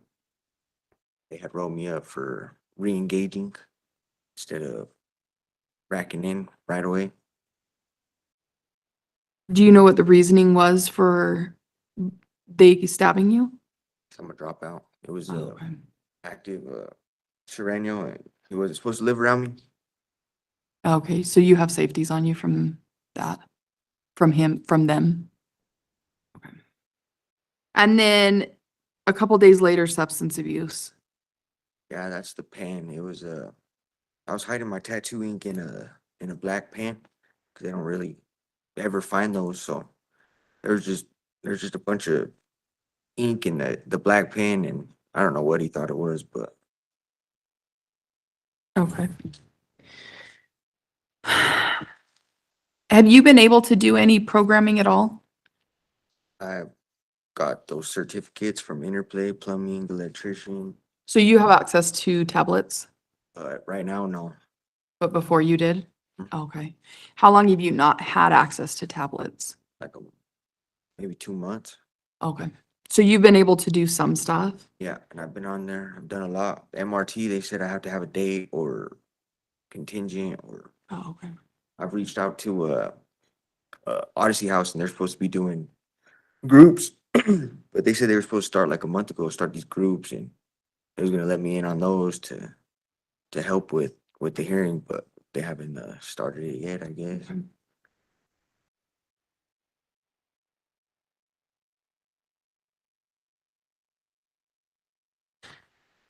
Sir, if there's restitution owing in any of your cases, are you willing to pay that? Yes. How's your mental health?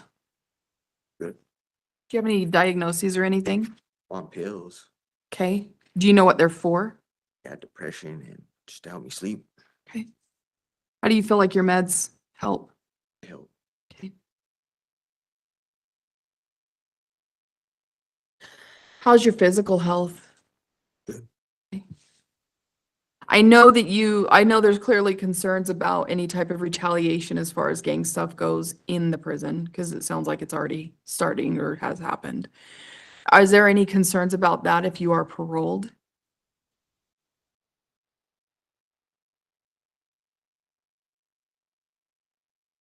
What got you out of the gang? Just wasn't, it wasn't for me. How long were you in it? 4 years. Did you join here? Okay. Did you join in the community?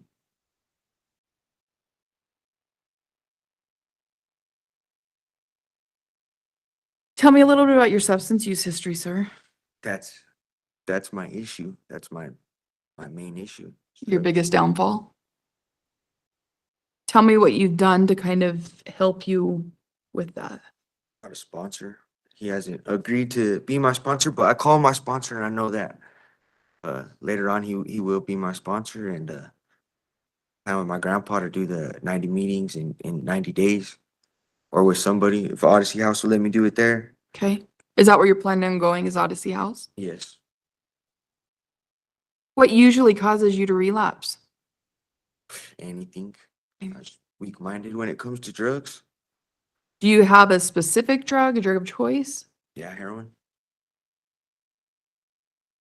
What originally got you into it?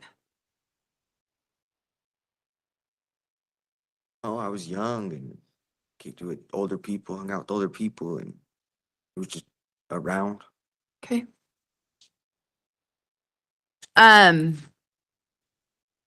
So you said you plan on going to Odyssey House.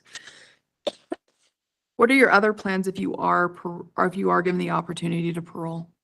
I have a job set up in Tula to be a janitor at this church, and from my sponsor, and along those lines, he said that I don't know the kid, but he said that my sister's baby daddy's little brother does HVAC or Okay. HVAC, and hopefully he could get me in there. It sounded promising. Did you do those courses on the tablet? Yeah, I sent him to the board, all of them.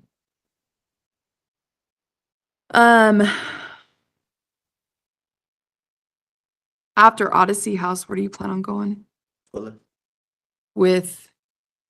family. I got a wife and kid. Okay. What do you feel like for you overall has changed so that you hopefully don't come back here? A lot. That in April, I got stabbed, and I was the victim. If you look at my history, the whole 10 years I've done in prison, not one time have I been the victim. I knew what was coming, and I took my time to think about the consequences and what will happen if I go about it a different way. And I'm still in prison. I still got to live here, so the people still got to look at me a certain way. I've gotten over that too. That was just my thinking at that time, just a couple months ago. But my thinking then was, I still got to live here, so I can't tell the cops anything. But I also didn't do what is appropriate in prison. I was the victim, and then a few days later, I was the victim again of it.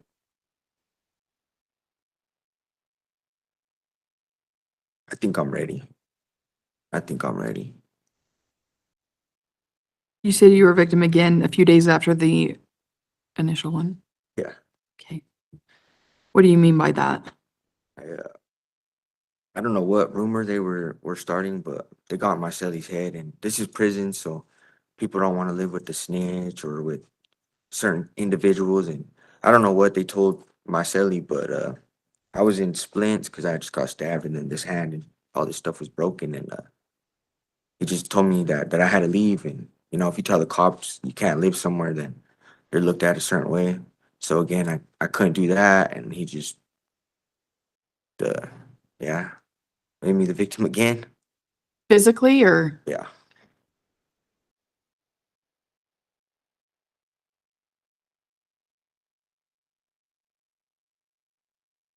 Or is there anything else you'd like the board to know at this point or feel like the board needs to know? Yeah, I have had a lot of write-ups, and I know it has said I take responsibility for all of them. If you look at them, I pled guilty. I might not remember all because it is quite a bit of them, but I pled guilty. I did the PI time. I did my time for him, and like I said, that would the dude who I lived with for the past since we've been in this prison, like my best friend. I was close to him, and he's helped me out with the gang issue. None of this shit happened. None of the victim stuff happened until he left. But also when he left, all my write-ups stopped.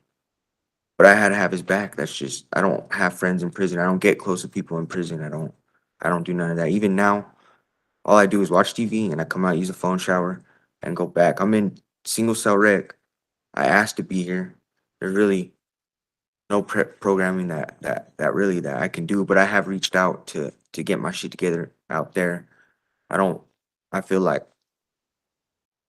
I need help from people that have been here and done this and are trying to legit get over it and have stuff to do it for. They're not just doing it for you guys or for parole or whatever. Just, I don't know if I probably asked for chances after chances, and I've gotten them. I have gotten them, but this time I've taken the steps to do something. I just ask that you guys look at the whole picture and not just the write-ups. I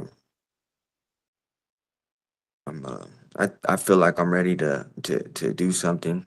Right now, I'm just wasting away pretty much on this single cell rec.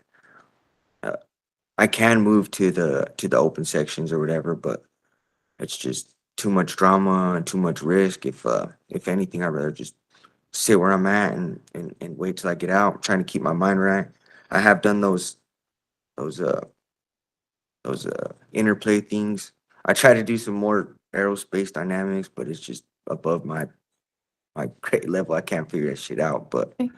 I have been productive, and I will continue to be productive. Okay.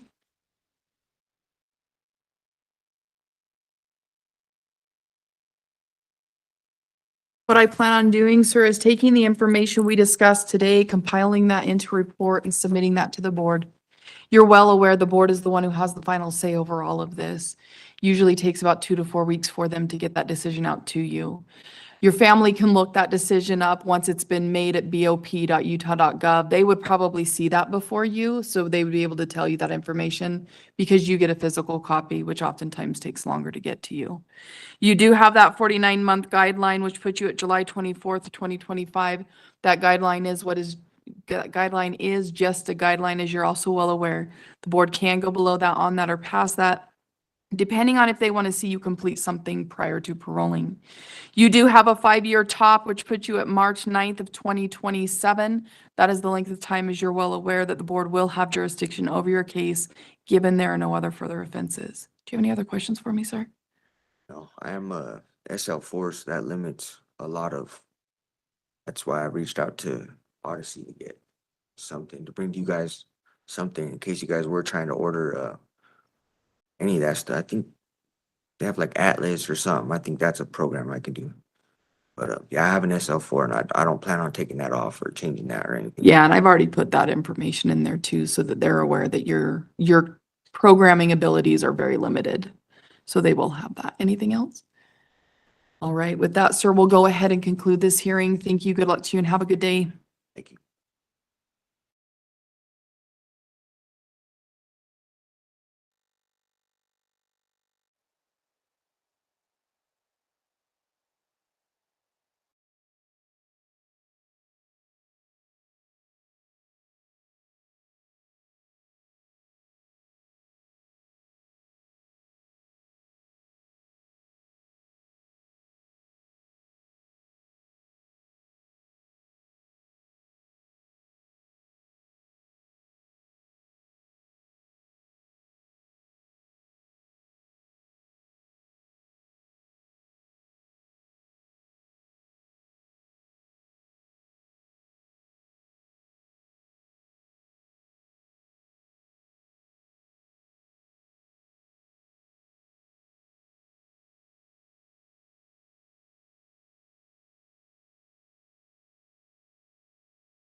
This is a rescission hearing for Evan Orton, number 227099. Is that you, sir? Yes, sir. My name's Scott Manning. I'm a hearing officer with the Utah Board of Pardons and Parole. I'll be conducting today. I'm going to be taking testimony from you. If you'd raise your right hand, I'll swear you in. Do you swear that the testimony you provide today will be truthful and accurate? Yes, sir. Thank you. You can put your hand down if you'd like to. Did you receive at least 7 days written notice of today's hearing, along with your blue disclosure packet? Yes, sir. Okay. I think the only new information, that's obviously the new information that the board will be considering. There's just the documents related to the rescission. I'll just give a quick overview of that for you, and then I'll let you make any comments on that if you'd like to. Looks like in November 2023, the board on a waiver granted a parole of October 22nd, 2024. It was contingent on you successfully completing CBT or a minimum of MRT and substance use treatment as evaluated to be appropriate. On September 6th of 2024, the Department of Prison Operations notified the board that you would not be able to complete the substance use treatment until what the report said, December 2024. Due to that unmet contingency, the board rescinded the October 22nd, 2024 parole and scheduled today's hearing. I do note that looks like you successfully completed the MRT contingency and CBT, I believe, in May of 2024. So does that all make sense to you, the process of that? Part of today's hearing is to allow you to make any statements about that information that you'd like to. Is there anything you'd like to make, any statements about that information at this time? I don't know. It's, thank you for the classes that I had taken. I learned Okay. quite a bit out of them. Okay. And so my file, the documents we received shows that you started the substance use treatment program on June 3rd of this year. Is that accurate? Yeah, somewhere around there, I think, something like that. I think that's accurate. I think that's when I started. 5 months ago? Yeah. And the report we received said that you're scheduled to complete that program, quote, sometime in December 2024. Is that your understanding still? I think that's what they was talking like. That's how it would happen. Have you been told, or do you know when you're supposed to complete the program? I think they was talking about maybe like the first of the new year or even the middle of December sometime. It's just that there's a couple classes that the teacher is going to be gone on vacation or something. So, there's just going to be a couple classes short from December. So it might drag on a little longer. Okay, Not so drag on, might So- go on a little longer. your understanding is if all goes well, the middle of December, but it could be maybe early January. Am I understanding that correctly? Yes, sir. But that's the information that I need from here. I've prepared a report for the board. I'll submit that report to the board for decision. They will likely, I would imagine, set enough time for you to complete that contingency. Obviously, the board, has wide discretion in doing that, but I imagine that's what will be happening. I'll report the information we got from the prison staff as well as what you've stated today to the board. I'll submit that report to them, hopefully by this afternoon, no later than tomorrow, so we can get the process started on a decision. Usually that decision takes a couple weeks, between 2 to 4 weeks, but it can be sooner than that. It can take a bit longer than that. I do also note, I'm going to recommend that the board affirm the prior rescission of the parole due to unmet contingency, and then the board will make another decision. Is there anything else you'd like the board to know? I don't know if you have it right there in front of you, but I don't know. My paperwork never shows a matrix or anything on my So you're back, I believe you're back from your fourth parole. So that would have been, I believe, 180 days, parole violation cap. The board deviated from that parole violation cap based on, I believe, a public safety exception. Let me find it real quick.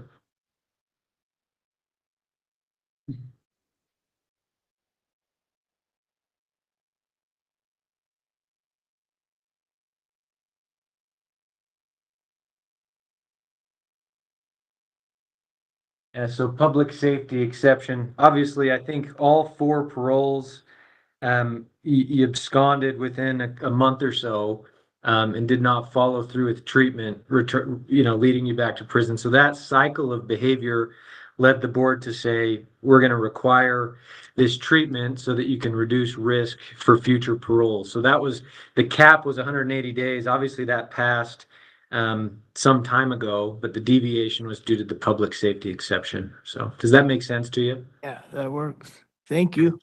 Anything else any other questions or comments you'd like to make? Oh, thank you for meeting with me this morning. Okay. With that, thanks for being here, Mr. Orton. I wish you the best of luck moving forward, and we'll go ahead and conclude. Thank you.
Hearing, Xavier Perez, number 242765. Is that you, sir? Yes, that is. My name's Scott Manning. I'm a hearing officer. I'll be conducting today's hearing. I'm going to be taking testimony from you. If you'd raise your right hand, I'll swear you in. Do you swear that the testimony you provide today will be truthful and accurate? I do, sir. Thank you. Did you receive at least 7 days written notice of today's hearing along with your blue disclosure packet? Yes, I got it. Looks like you got it there with you. So that obviously is the information that the board will consider as they make a decision in your case. We haven't received anything new since you got that disclosure packet, so that should be the complete information. I have questions. I'm going to review your case, the cases, talk about your sentences, your guidelines. I have some questions for you about programming, etc. But one of the main purposes of today's hearing is to allow you to make any comments or raise any concerns you have with that disclosure. Are there any errors or inaccuracies that you'd like to discuss before we proceed? I was just looking at the cap where it says just like some of the programs. I don't know if you guys had I sent certificates of completion.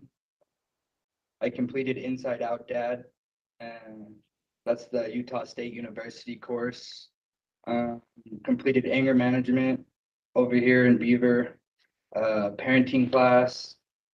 I completed anger management. The 12 steps of recovery. Aggression replacement therapy, and also I've completed MRT. And I just completed the BRT, the substance abuse treatment program here in Beaver. Okay. I'm showing that you've completed an education class, I think psychology, the Beaver substance use treatment program, and a reading class as well. Yes, MRT, thinking for a change, and anger management. So I'm going to note, you said you also completed Inside Out Dad, yes, 12 steps, and aggression replacement therapy. Are those the three? Am I getting that correctly? yes, sir. Okay, I will note those for the board. Have those certificates been sent to us? Do you know? Yeah, so I do have a copy of them in the blue packet, so I don't In know. the blue packet, so we have them then. So Okay. I will note those things, and then I'll also, it looks like I've noted the certificates in my report, but I'll make sure the board knows that we have those certificates and I'll note those in my report, okay? Okay, so and then the other one is the reading and stuff, so that's the high school. And I've been doing that here in Beaver County, and I'll actually graduate next week. So Okay, if so everything works out. GED next week, No, it's the diploma. diploma, okay, So I had to get 24 credits for that one. okay. I'll note that. I have, it shows that you've been working on it, but I'll note that you're about a week away from finishing that. Yeah, so and I've done that all since I've been down in my incarceration. I started with about 2 credits. So, you know, that just kind of tells you how much school I've done. Okay. Well, I will note those things for the board in my report. Any other errors you'd like to discuss? I think that's all that I seen. Okay. What I'd like to do today, I'm going to give a quick overview of your case. So your conviction, sentence, your guideline date, a bit about how today's hearing works. From there, I do briefly want to review some of the facts of the cases. I think there's 3 cases in which you were committed to prison. Briefly talk about those cases. From there, I have some questions for you. We've talked some about your programming, probably check in about what you've learned in programming. We'll talk about your release plan, disciplinaries, etc. So your commitment offenses are robbery, felony 2, possession of a firearm by a restricted person, felony 3, attempted assault by prisoner, misdemeanor A, and possession with intent to distribute, felony 2. You're serving a maximum aggregate sentence of between 1 and up to 15 years. That sentence will expire as of now on January 4th of 2038. So expire means that's the longest amount of time that the board can retain jurisdiction over your case. Your guideline for those convictions recommended 47 months of incarceration. That would lead to you being released on parole on March 29th of next year, 2025. The board is not bound by those guidelines. They'll consider your case as a whole to determine what's appropriate from there. I do note that the board previously scheduled this hearing and noted their expectation that you complete substance use treatment as evaluated to be appropriate. I note that in September of this year, the board acknowledged an earned time credit because you did complete that program. So that 4-month time cut will be considered as a part of today's hearing as they're making a decision. Okay. The first case is case 2116-0031. February 2021, the official version of the case says that you approached 3 victims. They were in a gas station parking lot. At one point, you brandished or showed 2 pistols. I think you told the victims to put something in a Ziploc baggie that you had, and while doing that, pointed the pistols at each of the victims. I think 2 were in the car, 1 was outside the car during that. Eventually, the victim was able to drive away, speed away. At that time, the report notes, obviously you were a restricted person, so you could not legally possess firearms at that time. Was that accurate as to what happened in the case? Yes, sir. What led to you being in possession of 2 pistols, 2 firearms? I was just making some poor decisions. I was using drugs, and just kind of led me down a wormhole, and just, I'm not proud of any of the decisions I made. I was in a completely different space than I am now. Okay. What were you using at the time? I was drinking a lot, and I was high on meth.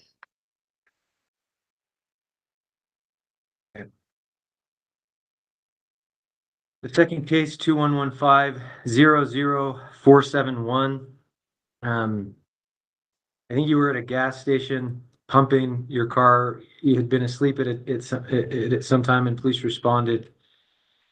I think you showed signs of impairment. There was an open container of alcohol in the vehicle. I think 3 small baggies of methamphetamine fell from your person. And there was a baggie of methamphetamine, a baggie of heroin, and some paraphernalia in the car. I think the report also notes 3 financial cards in the car that belong to the owner of the vehicle. Doesn't say anything about those being stolen or the car being stolen, but is that accurate? So were you under the influence at this time? Yes, like I said, at that time I had a drinking problem.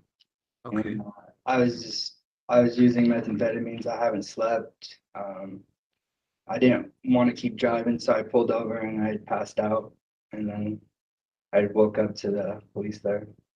Okay. And were you distributing or selling drugs? The conviction was possession with intent to distribute. Were you distributing drugs? At the time I was, yes. Okay. And were the financial cards, were those stolen, or what happened there? No, so those weren't stolen. So one of them was a bank card from my kid's mother. We have a joint account, so I had that one, and the other 2 were the owner's card. It was what do they call that card? It's like order food. It's like the state EBT card, and yeah, so those are not stolen. Okay. If I'm understanding you correctly, you were using someone else's car, but they had given you permission to use it? Yes, sir. Okay.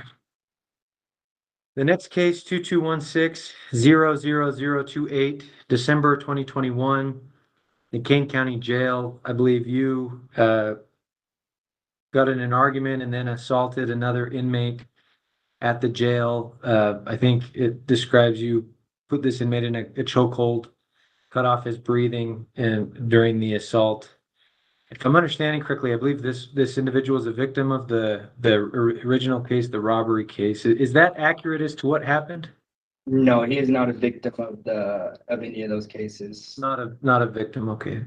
Yeah. What led to this incident occurring?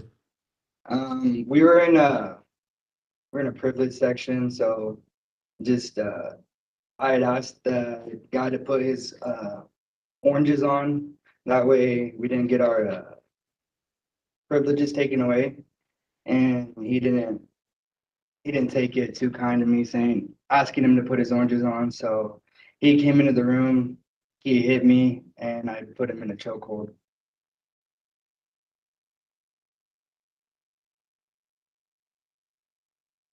I'll note your comments on that case. Are you willing to pay any restitution that you owe or that is ordered? I think the board returned 2 of the cases to the district court previously. And then in the possession with intent to distribute, I don't see that there are any restitution requests that have been made. And I don't know if anything has been ordered with restitution, but are you willing to pay any restitution that you owe? Yes, sir. Okay. So we discussed your treatment that you've done earlier. I just note the treatment that the board previously said it expected, you've done that, and then you've done more than that as well.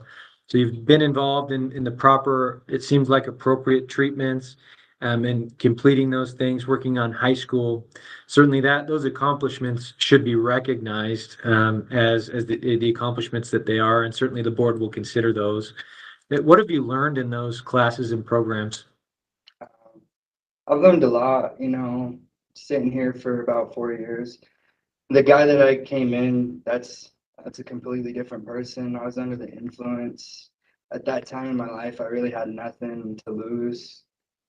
I had my son, my daughter, they've grown up without me. My daughter's 3 years old. She was born while I was in here. I got locked up and my son was just barely born. And just at that time, I was just kind of all over the place. My mindset wasn't right. Like I said, I was drinking, I was getting high. And I just learned that it just made me a destructive person. Everything I went around, I destroyed. I didn't care about anyone. I didn't care what I did to anybody. I was pretty much just selfless. I was just thinking about what's good for me at that time. Didn't care about who I hurt and what I did in the process. Learned a lot. Like I said, my biggest thing for me to change and why I've been proactive in my recovery in here is my kids, my son and my daughter. I've had a lot of time to reflect, and if my kids were a little bit older, I wouldn't like someone doing what I done to my victims, to my kids. So I mean, that just really puts a different perspective on it. Just seeing that what I did, I wouldn't like it if someone did that to my kids. So I'm pretty much doing that to somebody else. And MRT's been a big one. Kind of just changed like the way I think and like why I do the things I do. Kind of really just makes me take a step back, look at the things and analyze what's really going on. Why am I doing it? And the reactions that it's going to cause and affect. And so that was probably the biggest one. I've been trying to get into the CBT. They have a course on the tablet and kind of started that, but it's just like kind of rewiring the way the brain thinks. Because for so long I thought like a criminal, to be blunt, I didn't care about anything else, So that's been a big thing in my recovery, just changing the way I think and how I respond and how I act, and really thinking before I act. Because as you can see about the paperwork in front of you, it was clearly not thinking about any of the actions that I had done, So, I'm grateful. It sucks to say that, but I'm grateful to have been locked up to get my mind straight. Honestly needed that to sit down for a little bit and regroup and really figure out who I am. I got locked up at 23 years old and I was still a little kid, I'm probably still a kid, but I'm learning more about myself and learning that that's not the person I am anymore. The person that came in those doors, that's not the same person that's sitting here in front of you now. Yeah. But I do note, the institutional progress report lists various jobs with good ratings. Well, one with good ratings, one I think was a poor rating as a unit worker. I think that corresponds with the one write-up that you did have November 6th, 2022. I think an officer found a kite. It said there a fight had happened. The report more detailed report says, quote, "You were caught fighting or horse playing in your cell." What happened in this incident?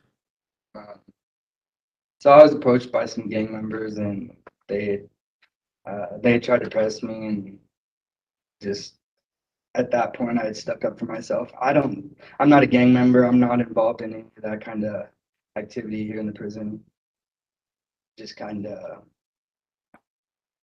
it sucks to say, but that's just kind of what comes with prison. You're going to cross paths with it eventually. And so, I just got into a jam. So, the dude approached me.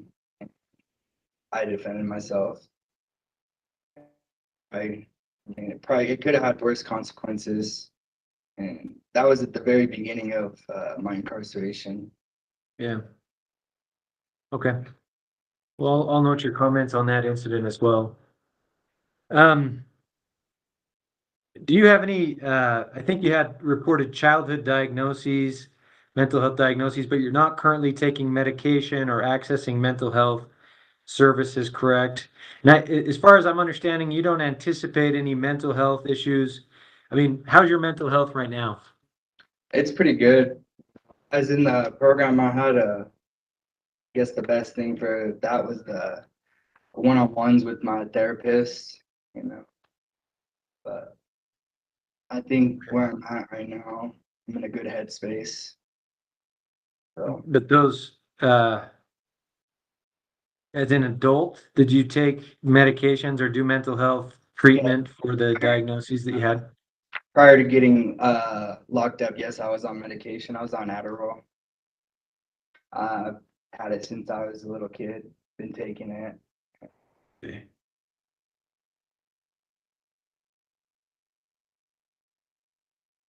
Okay. Now, we have a couple minutes left. As far as your release plan, it looks like you plan to live with your children and spouse in Kanab, possibly work at a family restaurant. As far as treatment, I think you talked about hopefully doing some medication assisted treatment, and talk about some of your community support with your family. I think the tribe that you mentioned as well. But any other comments about your release plan? If you're granted parole, what will that look like? I'll be going home to be with my kids. I'll be taking care of my kids. I'll be working at a restaurant that their family owns. You know, get into some kind of therapy. Just it's probably better. Even though if I'm not mandated, just do it. Just I've got a lot out of it, especially here in BRT. Just having the one-on-ones with the therapist. And so I think that's something that I might continue, and then maybe trying to get on some kind of. I know I read in the UPenn you guys are starting to offer the Medicaid, the assisted Yeah. MAP. So I think Certainly the conditions of parole, one purpose is to keep you accountable, hold you accountable. There's risks that are involved in these types of things. Also, they're there to help you. And you've talked a lot at today's hearing about substance use being a risk factor in your case. And some of the behavior that has brought us here was very concerning, which tells me it's of utmost importance to manage those things. So as those issues arise, certainly working with your supervisors to deal with those in an appropriate way is appropriate and needed. And that's what the conditions are for. And certainly not obeying those conditions leads to consequences as well. So that's one reason to abide by those things, any treatment that's ordered. But I think even more importantly than that is controlling those risk factors that have led to some of this behavior, continuing to engage in the treatments that you've done at this time so as to reduce that risk and move forward in a healthy way. So I'd encourage you to work with your supervisor and continue, if you're granted parole, with some of that positive momentum that you've established. At this time, we are about just out of time, but is there anything else quickly you'd like the Board of Pardons to know? I am sorry for my actions that I caused the state and the community around me. If you guys grant me parole, you guys will see that you guys didn't make a wrong decision.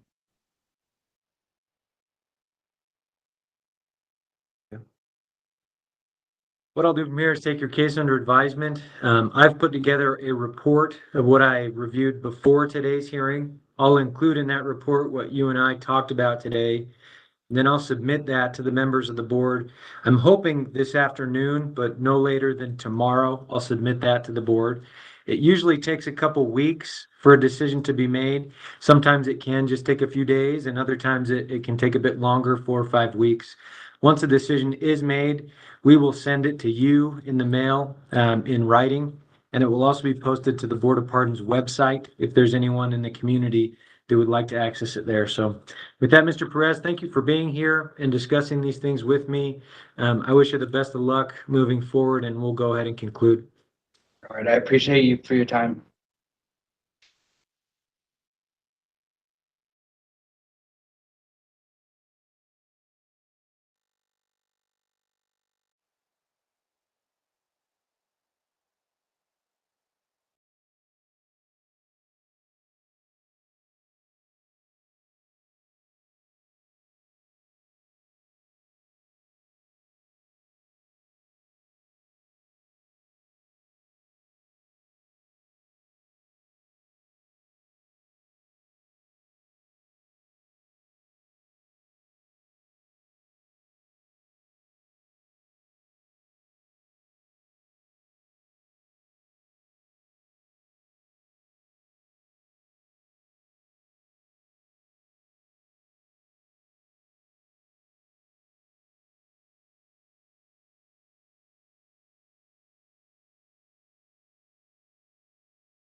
NAVARRO-BAEZ, number 252337. Is that you, sir? Yes, sir. My name's Scott Manning. I'm a hearing officer. I'll be conducting today's hearing. I am going to be taking testimony from you today. If you'd raise your right hand, I'll swear you in. Do you swear that the testimony you provide today will be the truth? Yes, sir. Thank you. Yeah, you can put your hand down if you'd like to. All right. Did you receive at least 7 days written notice of today's hearing along with your blue disclosure packet? Yep, I did actually have it in hand. You got it with you? I know, I think, so out of the gate, I've read you've written various letters to us, to staff members and myself and the board. I've read those letters. And I'm really familiar with what you've said in those things. We just barely sent out. Did you get the letter that our staff, our senior case analyst, sent to you? Yeah, Did you get- I think it said something about, it kind of, yeah, I received the letter. She's just responding to your correspondence. It was sent, it's dated October 8th of 2024. We just sent to you some late disclosure. Most of it is your letters that you sent to us, but the one that we sent to you in the disclosure is the letter from our senior case analyst on October 8th, 2024. She's explaining the matrix and expiration date for the cases. Did you get a copy of that letter? Yeah, I got that, just that one letter, yes. Okay, so you got the letter. The rest of this late disclosure that we just sent out is letters that you sent to us. So we have them in the file. We're sending them to you so that you know we have them. Technically, you have the right to receive and review all of this information prior to today's hearing. If you'd like to, we can postpone the hearing for you to get those letters that you sent us to make sure we have them. Or if you're comfortable waiving further disclosure, we can proceed with the hearing today. How would you like to, would you like to waive? Yes, because I have those letters. I have the ones Okay. that I sent. And I got Yeah, the and one that, I think it was, Stacy. Yeah, I won't be mentioning people's individual names today because we're presenting to the public, but yeah, it's our senior case analyst that we sent to you. So we'll note the waiver there. And then I just, as far as the disclosure information, that's what the board will be considering as they make a decision in your case. What I need to do at today's hearing, we have 20 minutes. I was planning to go over the procedure of the new cases. One happened on this most recent parole. One happened a few years ago. It had been on probation for a couple of years. We need to talk about each of those new cases of commitment.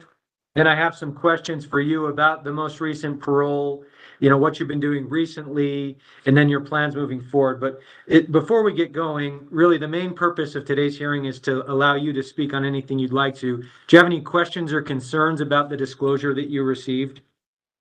Yes, I just had questions about how, I think it's on page 8, it says that one case that ends in 336.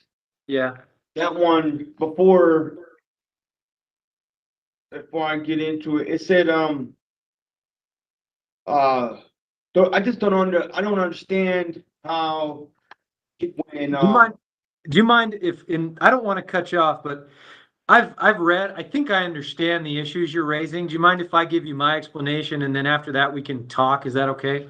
yeah, So what happened here, I'm just going to do the procedure. You returned from your first and only parole in April of 2024. At that time, there were 9 parole violation allegations. 8 of the charges were from 2 separate criminal cases that happened on parole, also absconding. In April of 2024, the board took judicial notice of one of the cases related to allegation 9. They accepted your admissions to all 9 allegations. They revoked the November 28th, 2023 parole, and then the case was continued because case 241100232. So that's the new case from parole. That was pending at the time, so it was continued.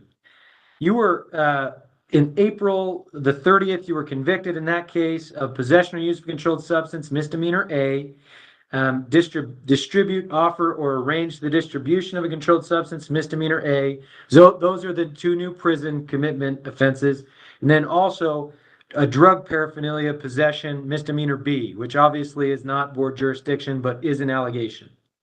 Then in June of 2024, you were committed to prison in case 2117-00336. It's a possession or use of a controlled substance and possession, let's see, or it's a possession with intent to distribute a controlled substance. This occurred in, the event happened in 2021. You were placed on probation in the case in 2022. So it happened before you arrived at the prison. You remained on probation for those years of time, but then the court, I think there were multiple cases because there was a second case, 2117-00336, which is the exact, let's see, no, 221800476. This is the same situation where you had been on probation for a number of years. In the 476 case, the court decided to close the case and terminate your probation as successful, actually, in that case. But in the 2117-00336 case, the court decided to impose the prison commitment. The court recommended that you get credit for time served since I believe February 2024. So that became a case of Board of Pardons jurisdiction. If you had been committed to prison on it previously in 2022, it would have been included in your guideline prior to this parole, but it wasn't because you had not been committed to prison. So now you have been. It becomes a case of jurisdiction. A new matrix was created. It's the lead offense for that new matrix. Obviously, the board scheduled a hearing. I was scheduled to do your last hearing in September, but the day before that hearing, the board scheduled today's hearing. And the reason for that was to present public notice. There's a law that requires the Board of Pardons to give public notice. So we had to do the public notice and then schedule today's hearing for both of those cases. So I understand your confusion because that case happened a number of years ago. But, the board has to conduct a hearing on all cases in which you're committed to prison, and all those cases have to be included in a matrix. It's been done correctly according to the guidelines. My answer for you is that I'm not bound by the guidelines as I make a recommendation. The board is not bound by the guidelines as they make their decision. Certainly, this is a conviction, and the judge decided that to enter a commitment and a sentence for you to do prison time, right? The timing of that was a little strange because of the situation, but it happened a number of years ago. The driving force in my recommendation and how I view this case is what happened on this most recent parole, what your behavior was, why you failed, and what went wrong. But the guideline is there. So that's just kind of how things fall. I can understand your frustrations on it, but everything as far as the matrix has been done correctly. There needs to be a matrix with this case. If had it been done before, you would have had a longer guideline prior to this first parole, but the judge decided to do it now. So your guideline is longer. So that's my understanding of it. Does that make sense to you? Yeah, that makes total sense. Is there anything else you'd like to state on that, or because I do want you to have a chance to speak, your thoughts on it. So as the board's considering it, what thoughts do you have on it? Well, I think you explained it pretty good because I was just confused how it said on there that the case was remained open as I went to prison the last time, and now it makes sense how they're used they didn't use. Like my last parole, last time I was here, I think my matrix was like 20 months. So that wasn't included. This was included to that. That's the new one. So now, even though we're left open and somebody left it open, I don't know what happened. I don't know either. And that's now, really, But now everything is still, it makes sense now. And there's nothing really I can, say about it because you kind of explained it really good. I think at the end of it, though, the board is not bound by the guidelines. They're going to consider your case as a whole and decide what's appropriate from there. And I can't speculate on what they'll do with that, but the judge decided. So, all right, now that we're there, I just want to note the board previously revoked the parole and they accepted your admissions to all 9 allegations. I'm going to recommend that the board affirm those previous actions and take judicial notice of the new convictions as they relate to the parole violation allegations, and that will allow us to discuss the new cases. So just to review, you have the possession with intent to distribute felony 3, which is a new commitment case. That's the one from 2021. There's the possession or use of a controlled substance, marijuana, spice, misdemeanor A, and distribute, offer, arrange the distribution of a controlled substance, misdemeanor A. You are serving a maximum sentence of up to 15 years. That, as of now, will expire on June 22nd, 2037. That's the 2022 case, the 0 to 15. For the new cases, including the one from 2021, your guideline matrix calls for 18 months. I think it was a 6-month increase with the inclusion of that new case. That's the current guideline, 18 months. That guideline runs from the date, I think March 27th, which is the most recent date of incarceration where it starts. That would lead to you being released on September 27th of 2025. But as I've explained, the board will consider your case as a whole to determine what's appropriate from there. So let's just briefly talk about the cases. The one from 2021. So officers stopped the vehicle you were driving. I think you had a warrant. I think a female passenger told officers that you had, quote, I think it said, quote, a lot of dope. The officers smelled marijuana. The officers found in the car, quote, multiple bags of methamphetamine and marijuana, as well as drug paraphernalia. And you told the officers that those items were yours. As far as your recollection, is that accurate as to what happened in the case? Yes, sir. Okay, and then the new case from parole, February 28th, 2024. Officers noticed you cross the street.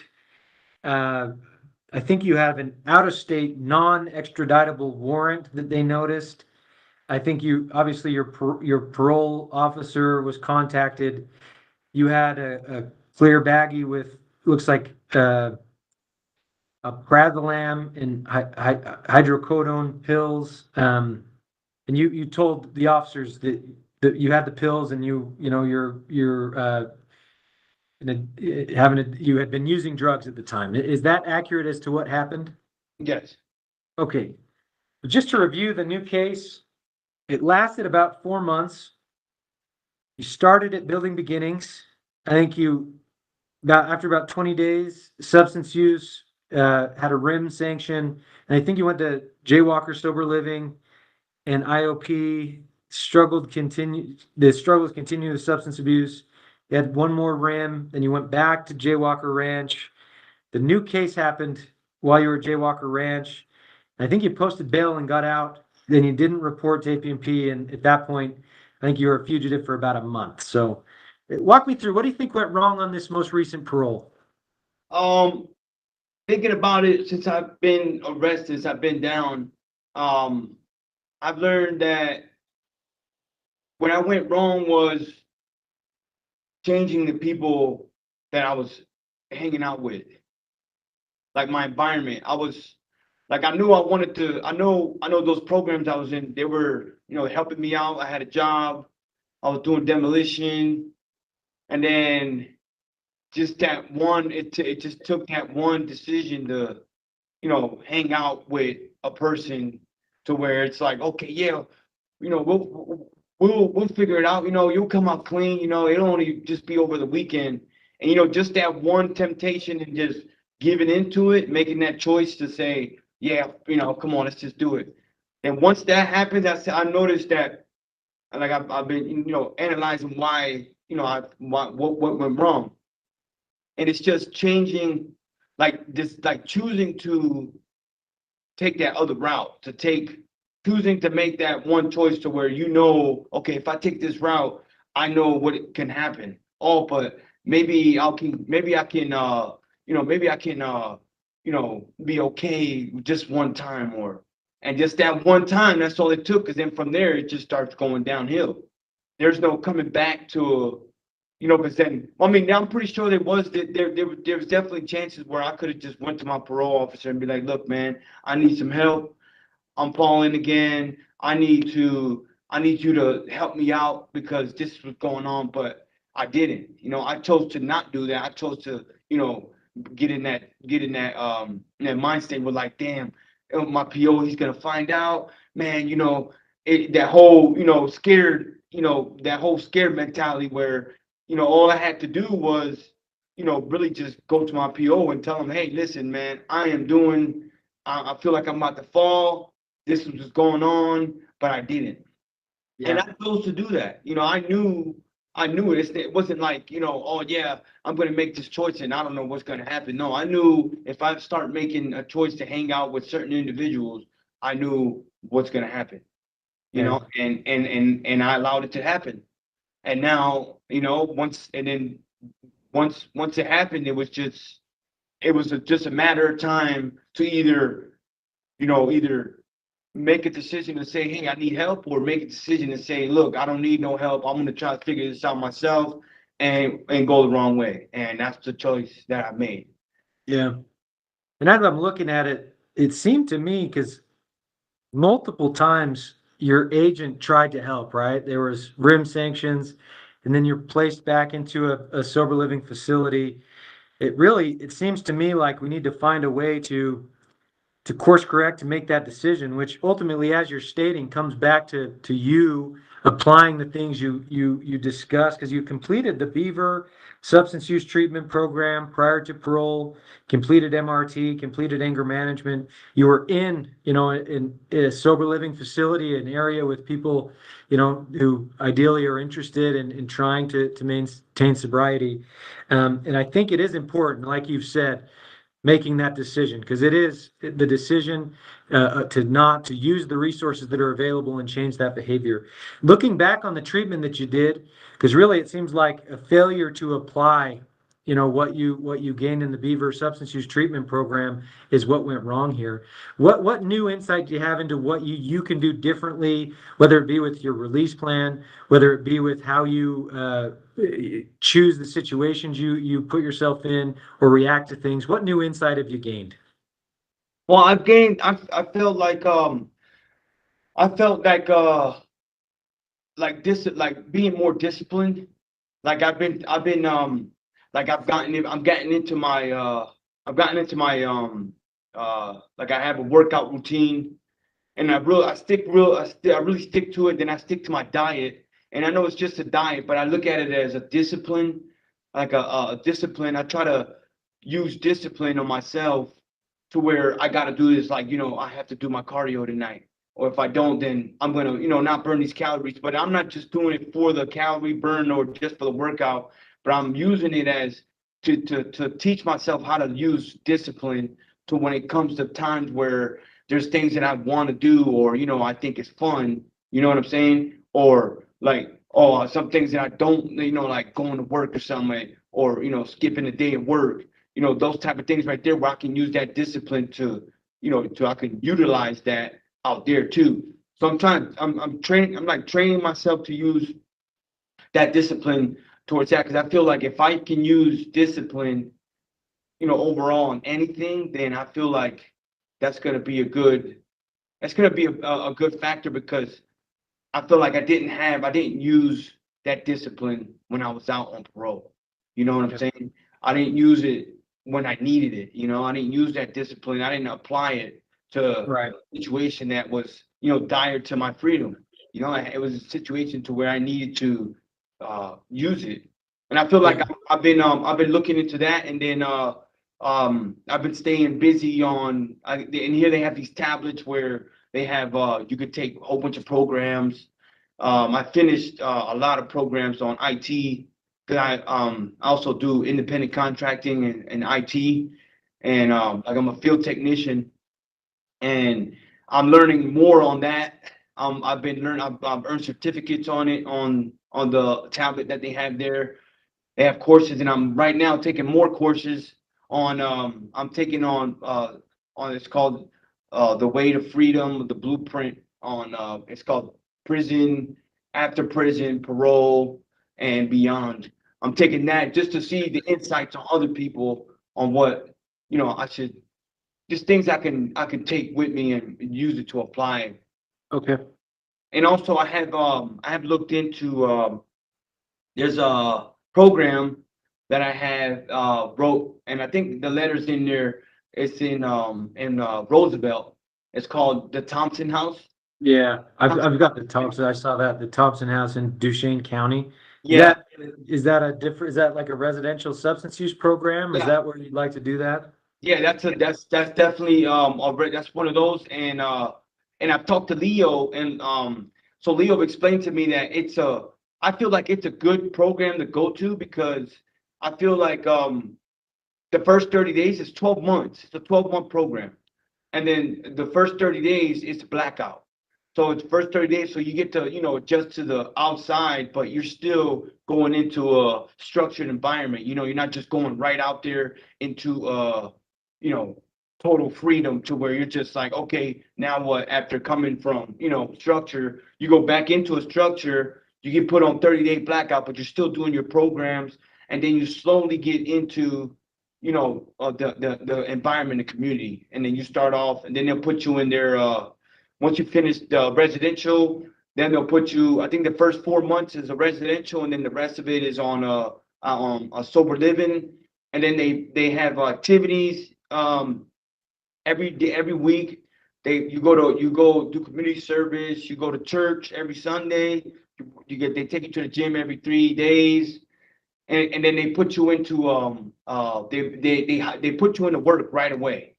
Like, you're working as soon as you're done with the first 4 months, and you're working either at, wherever, whether it be the oil field or wherever you're put to work, and then you're in there for 12 months. It's a 12 months faith-based program. Yeah, and if I'm understanding, so that Thompson House, and then if not, a halfway house for a type of program at a halfway house. Am I understanding that correctly? Yeah, that if the Thompson House, doesn't get approved, or somehow isn't whatever, however the board, I'll definitely do a program at the halfway house. And yeah, I'm definitely looking for I want help, I'm not gonna make that mistake again, to where because I know I can do it. I know I can succeed on parole. I know I can do it. I believe in myself, and I know I had I'll have a support.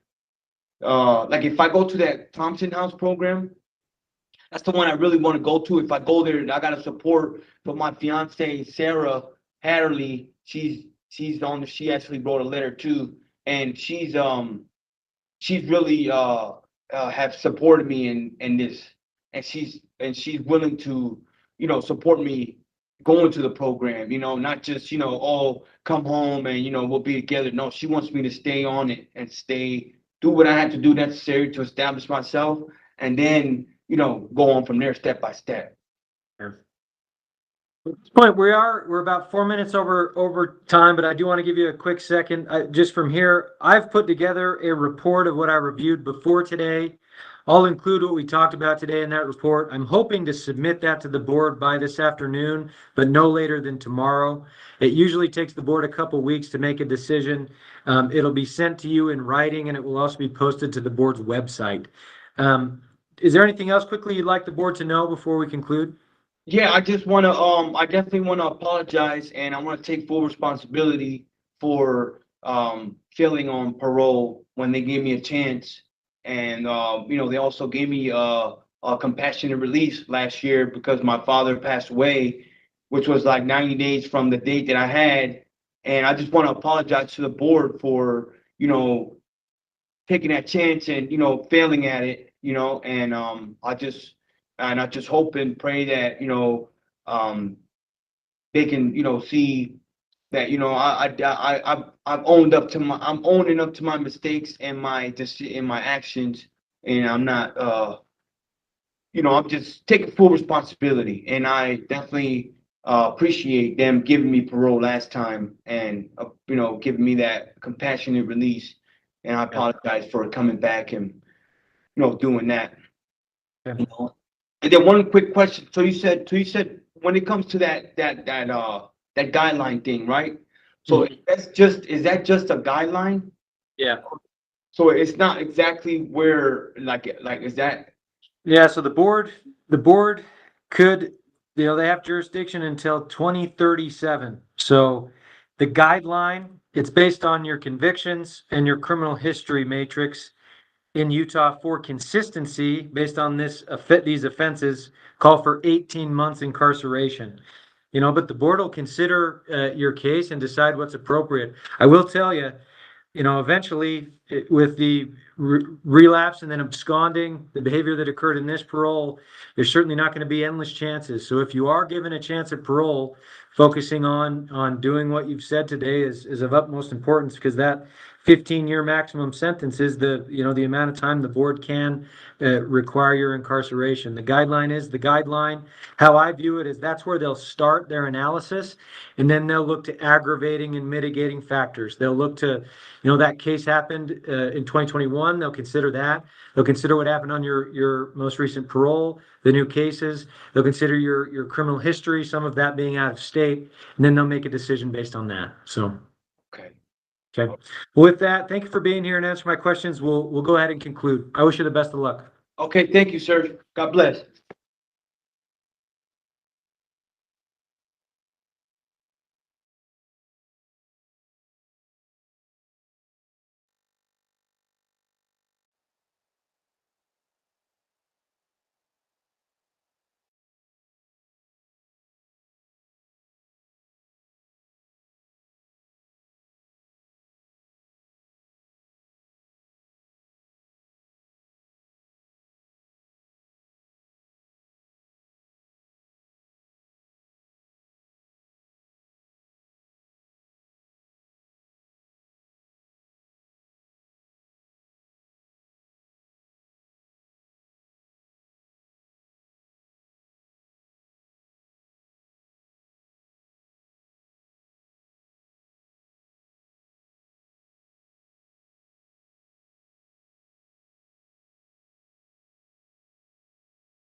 Bill Owens, number 257010. Is that you, sir?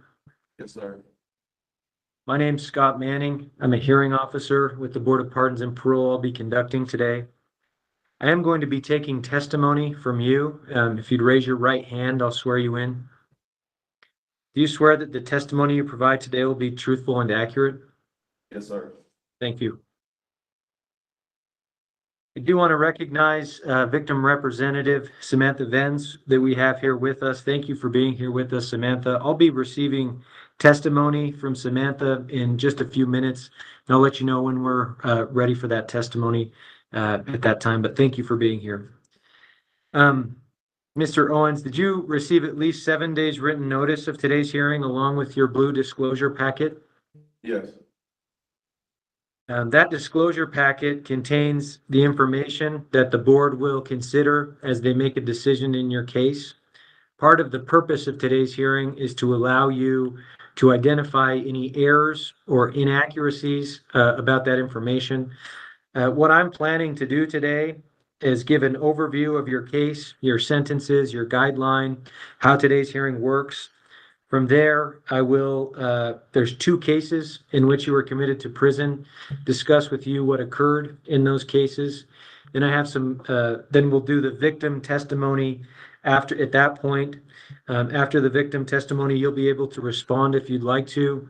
From there, I have some questions for you about what you've been doing recently and your plans moving forward.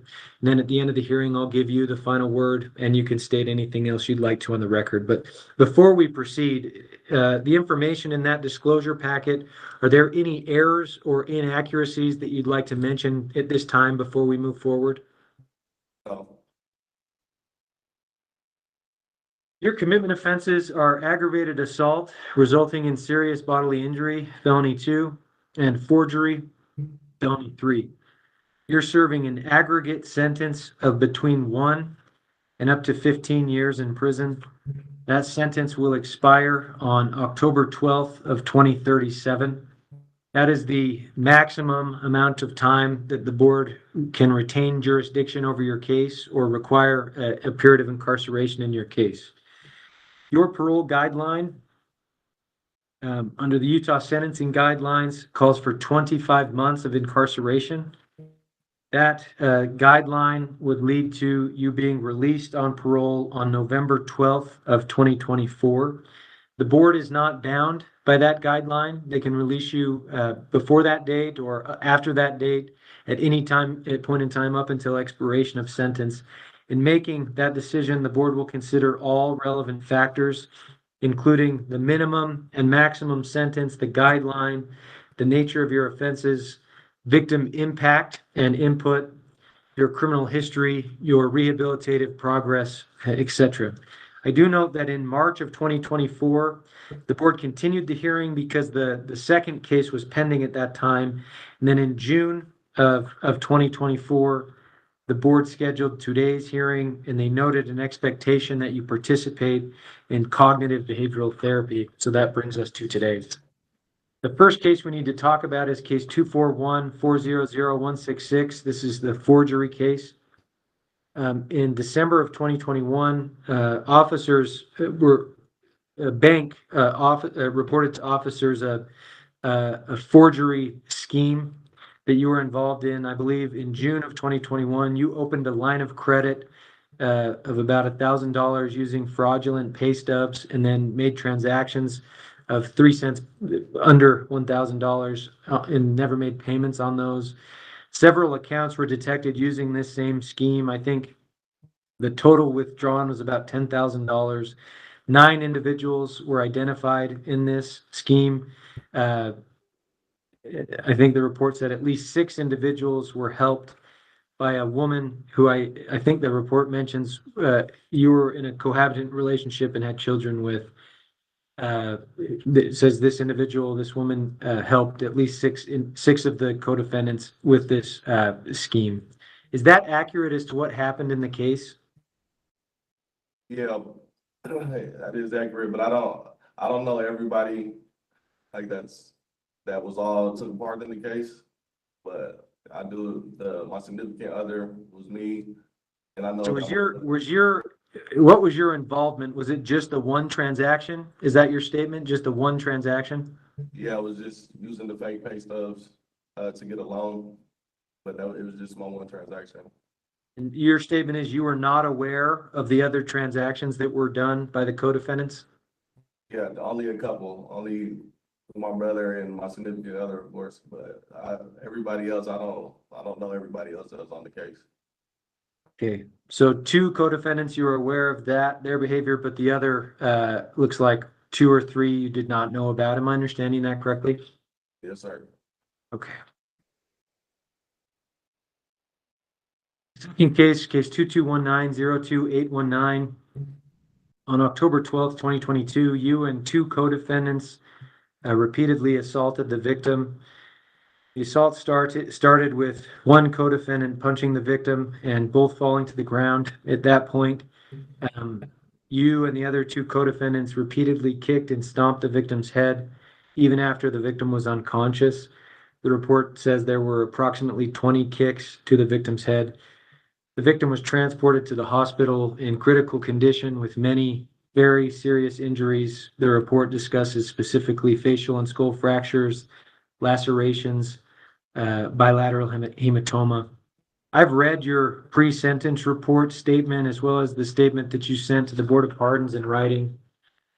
I know personally, this offense is characterized by extreme cruelty and depravity. In my review of the official version of the case, as well as the victim impact statement attached to the pre-sentence report, your actions resulted in severe, permanent, and other long and short-term physical and psychological injury to the victim. What led to you engaging in this behavior? It was, my brother and the victim had got into a verbal altercation, which led to them to turn into a physical altercation. And then after a couple moments of them fighting, that's when I jumped inside the fight. Then it was just like a reaction of, he got the better of my brother, it was just like a reaction that I had. I wasn't really thinking at the time or the moment. Your statement, if I'm understanding correctly, a reaction. I think you used the words to defend a family member in your written statement, which certainly the facts of this case are not any defensive actions in any way, as far as I'm understanding them. You were not thinking at the time. I guess, this is not this is an extreme behavior that occurred here. Any other insight into what led to that type of reaction as you're describing it?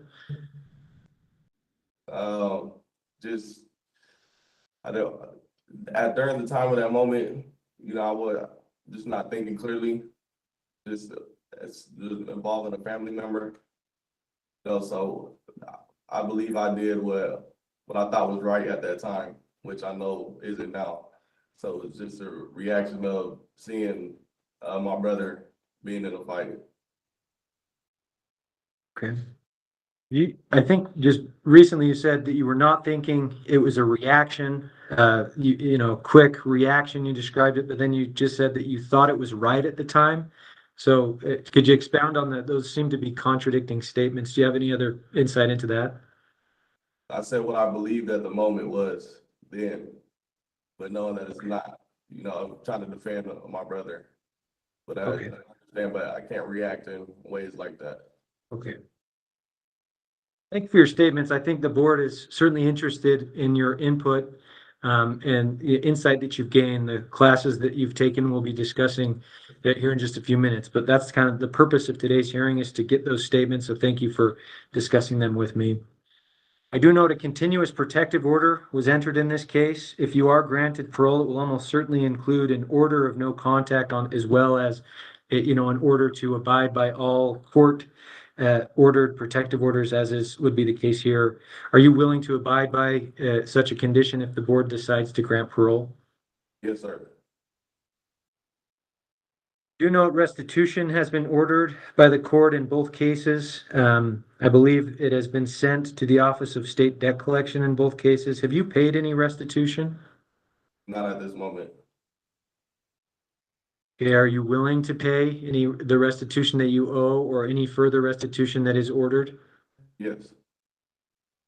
Okay. At this time, Samantha, are you prepared to make your statement at this time? Yeah, I can. I'm here. Okay.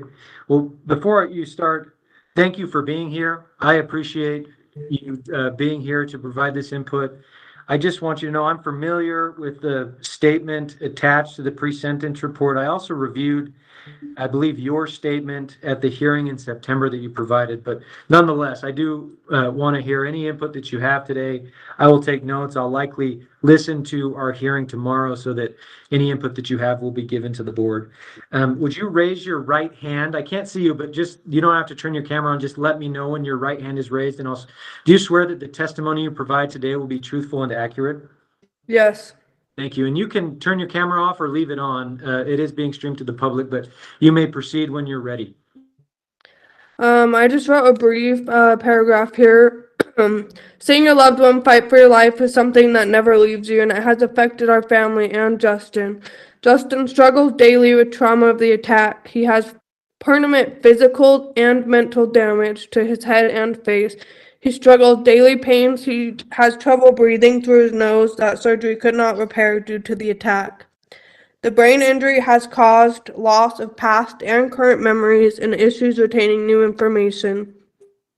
This doesn't take into account of the emotional traumas that is here. Jalil is one of 3 men that brutally assaulted Justin, left him for dead in the driveway. Jalil and his family were Justin's friends, who Justin took in, supported, held parties for, and shared holidays with. And this is how they treated him. Justin has known Jalil since he was 2 years old. That's 21 years of a positive relationship, and it was so easily forgotten. One day, if 21 years can be so easily erased, then Jalil's own impulsive anger almost took Justin's life, then I just feel like 2 years isn't enough. If he is released, I do want a no contact order signed. They were given one when they were sentenced to prison, and they were not signed. We just want nothing to do with him, his brothers, or any of his family. And that's it. Thank you for your statement. I believe, and I don't know for certain on this, but I did review the court docket, and I believe there was a continuous order that was served and I believe signed as well. But certainly that order has been entered as well. And I'll note your comments about that as well today for the board. But thank you for that statement. Okay. Mr. Owens, would you like to respond to that? Yeah, I would just like to apologize, sincerely to the victim and to their family. And I do understand that I did hurt somebody and I hurt their family, and I know I can't take it back, but I do know that prison is somewhere that I don't want to be or end up again in my life. And since I've been here, I've done everything, programs and doing everything to help myself to make sure that I never end up and put anybody else in this situation again. So I've been doing everything I can to become a better man and a better person, to make sure that I never end up here in this position or put anybody else, my family or anybody else, in harm's way.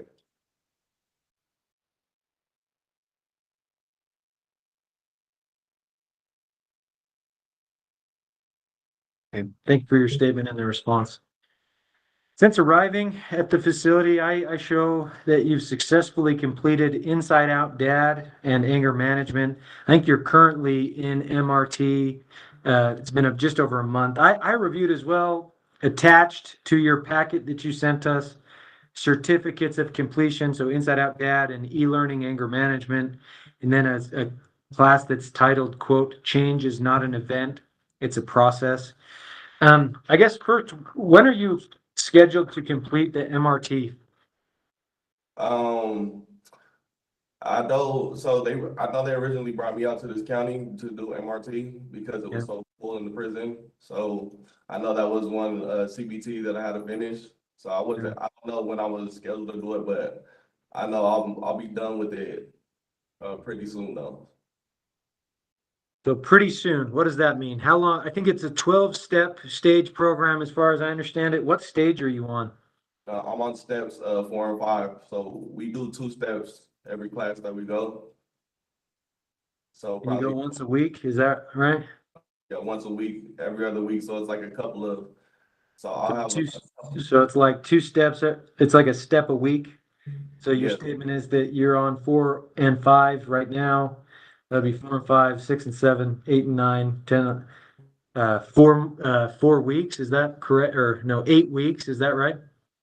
Yeah, well, like 4 because we do 2 a week, do 2 steps a week, so it'll be like about 4 more weeks. Yeah. 4 weeks. So your statement is you're scheduled to finish MRT. Would that be like at the end of November? Correct. Okay. I guess from there, I'm interested in what have you learned in the classes that you've done? Well, anger management, it's taught me a lot about triggers, and how I should react to certain situations. MRT right now is just helping me with like define, who I am and my morals and what I believe, what I thought was right, and change my perspective and understanding where what I believe was right, where it was wrong, and teaching me, different ways to handle things. What would you say your triggers are? Couple of triggers was, family. I understand that, like I said before, I thought that, when you're seeing one of your loved ones go through something, that's how you're supposed to react. But, there's different ways that you can handle situations. There's different methods you can take, besides, turning towards violence. What are those other ways that you can react, other methods? Well, you got breathing processes. You can walk away. You got counting to 10. You got little things you can do besides. It's like reconfiguring your brain. Okay. Well, thank you for your statements on the programming. I know you don't have any disciplinaries. The institutional progress report lists the job as a unit worker with good ratings, and then a support services labor 1 and 2 with good ratings. Housing staff gives a positive report of your behavior and attitude as well. So I'll note that for the board. I've read your written submissions about your release plan as far as where you plan to live and work and any treatment that you'd like to do. But just, give you a chance today, if you're granted parole, what would your release plan look like? I plan on going home with my girlfriend and my 2 sons.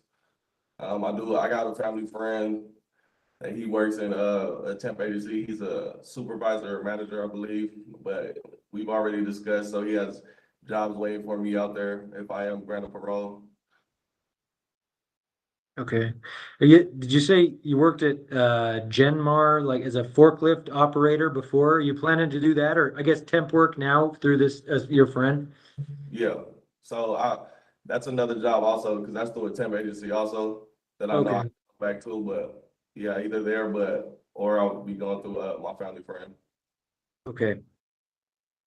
And in your board packet, when asked about treatment, you said you do not think you need any further treatment while incarcerated or after release. In reading that, my thought was that really goes against the other statements that you've made in the written submissions about change being a process, about, rewiring how you think about things, how you approach things and react to things. Is that really your statement? You don't think any treatment or classes is needed? Possibly, I do. Only reason I put that is because I did a lot of it. Well, I'm not gonna say a lot of it, but I've done it. I've done them in here while since I've been incarcerated. But Okay. but anything that I know I do have to do, I mean, I'm gonna do it regardless. So I'm not against it. I'm not saying that I don't want to. So if I do have to do it, I will. I'll make sure that I get it done and do everything that I have to do. Okay. Well, I'll note your comments on that as well. And as far as I'm understanding, you don't have any past mental health diagnoses or taken mental health medications or done treatment. Is that accurate? Yes, sir. And no physical health issues, correct? No, sir. Okay. I do note in December of 2022, in the pre-sentence report, it lists a conviction. So it's case 211701564, Second District, Farmington, attempted possession of a firearm by a restricted person, misdemeanor A, and threat or use a dangerous weapon in a fight, misdemeanor A, and I think there was a misdemeanor B, possession or use of a controlled substance. This offense occurred in August of 2021. Per my review, it looks like you were placed on probation in that case while you were in jail pre-trial for the aggravated assault case, I think in December 2022, and you've remained on probation that whole time. So that's really neither here nor there. But I wanted to ask what occurred in this case, the Farmington District Court case. What occurred? I got into a fight at a store. 2 males had jumped me when I was at the store, and then a gun ended up coming out, but nothing happened. Then the police, they came to my house, basically discussed everything, And then I ended up, I ended up getting arrested that night, but they let me out on my own recognizance. So I was only locked up for like a couple hours, let me out for my own recognizance, and then I was just fighting that case the whole time, and then I ended up coming to jail on this, so I got sentenced while in jail on this case. Okay. Yeah, my review of it, I think it said the last entry was the sentence was, it was 364 for the misdemeanor A's, suspended and probation. But that's really not the point of today. I was just asking about what happened. So if I'm understanding, you're in a store, two individuals attacked you, and then you had a firearm on your person which popped out during the incident. Am I understanding that correctly? Yeah, well, it was in my car. So when I was going out to the store, they followed me out to my car. And you had a firearm in your car? Right, correct. Okay. Well, those are the questions that I have for you. Is there anything else you'd like the Board of Pardons to know? Just that, since I've been down, I've been doing everything, to try to fix who I am and make sure that I never put myself or my family or anybody else in this situation. Again, I would like to apologize to the victim and their family. I want to take accountability for my actions, and like I said before, I understand I can't change this or take it back, but I am changing myself to make sure that I never put myself here or in this position ever again. I do know that I don't want to be in prison again, and that this isn't for me. And I understand that, so that's just what I'd like to say again. Okay. Well, thank you for your statements today. What I'll do from here is take your case under advisement. I put together a report of what I reviewed before today's hearing. I'll include into that report what has been discussed at today's hearing. Then I'll submit that to the members of the Board of Pardons and Parole. There's 5 members of the board.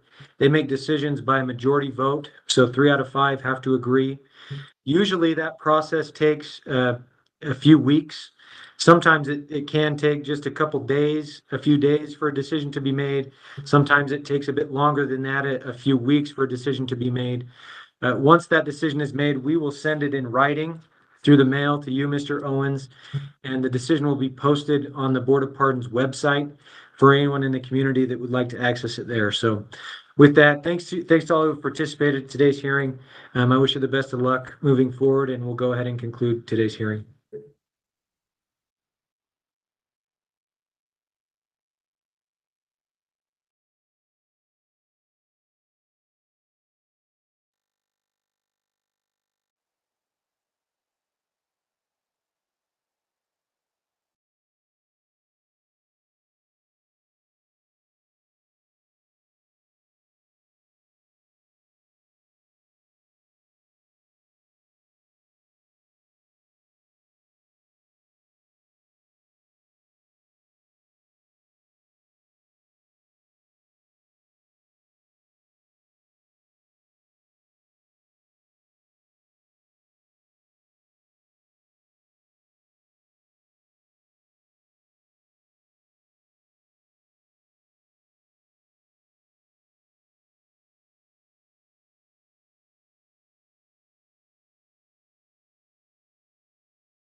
All right, guys. I think that was the last hearing. I want to say I'm not 100% sure, but today was gonna be a short day. They only had 3 lists of names on there, and each page only has about five names. So there was about about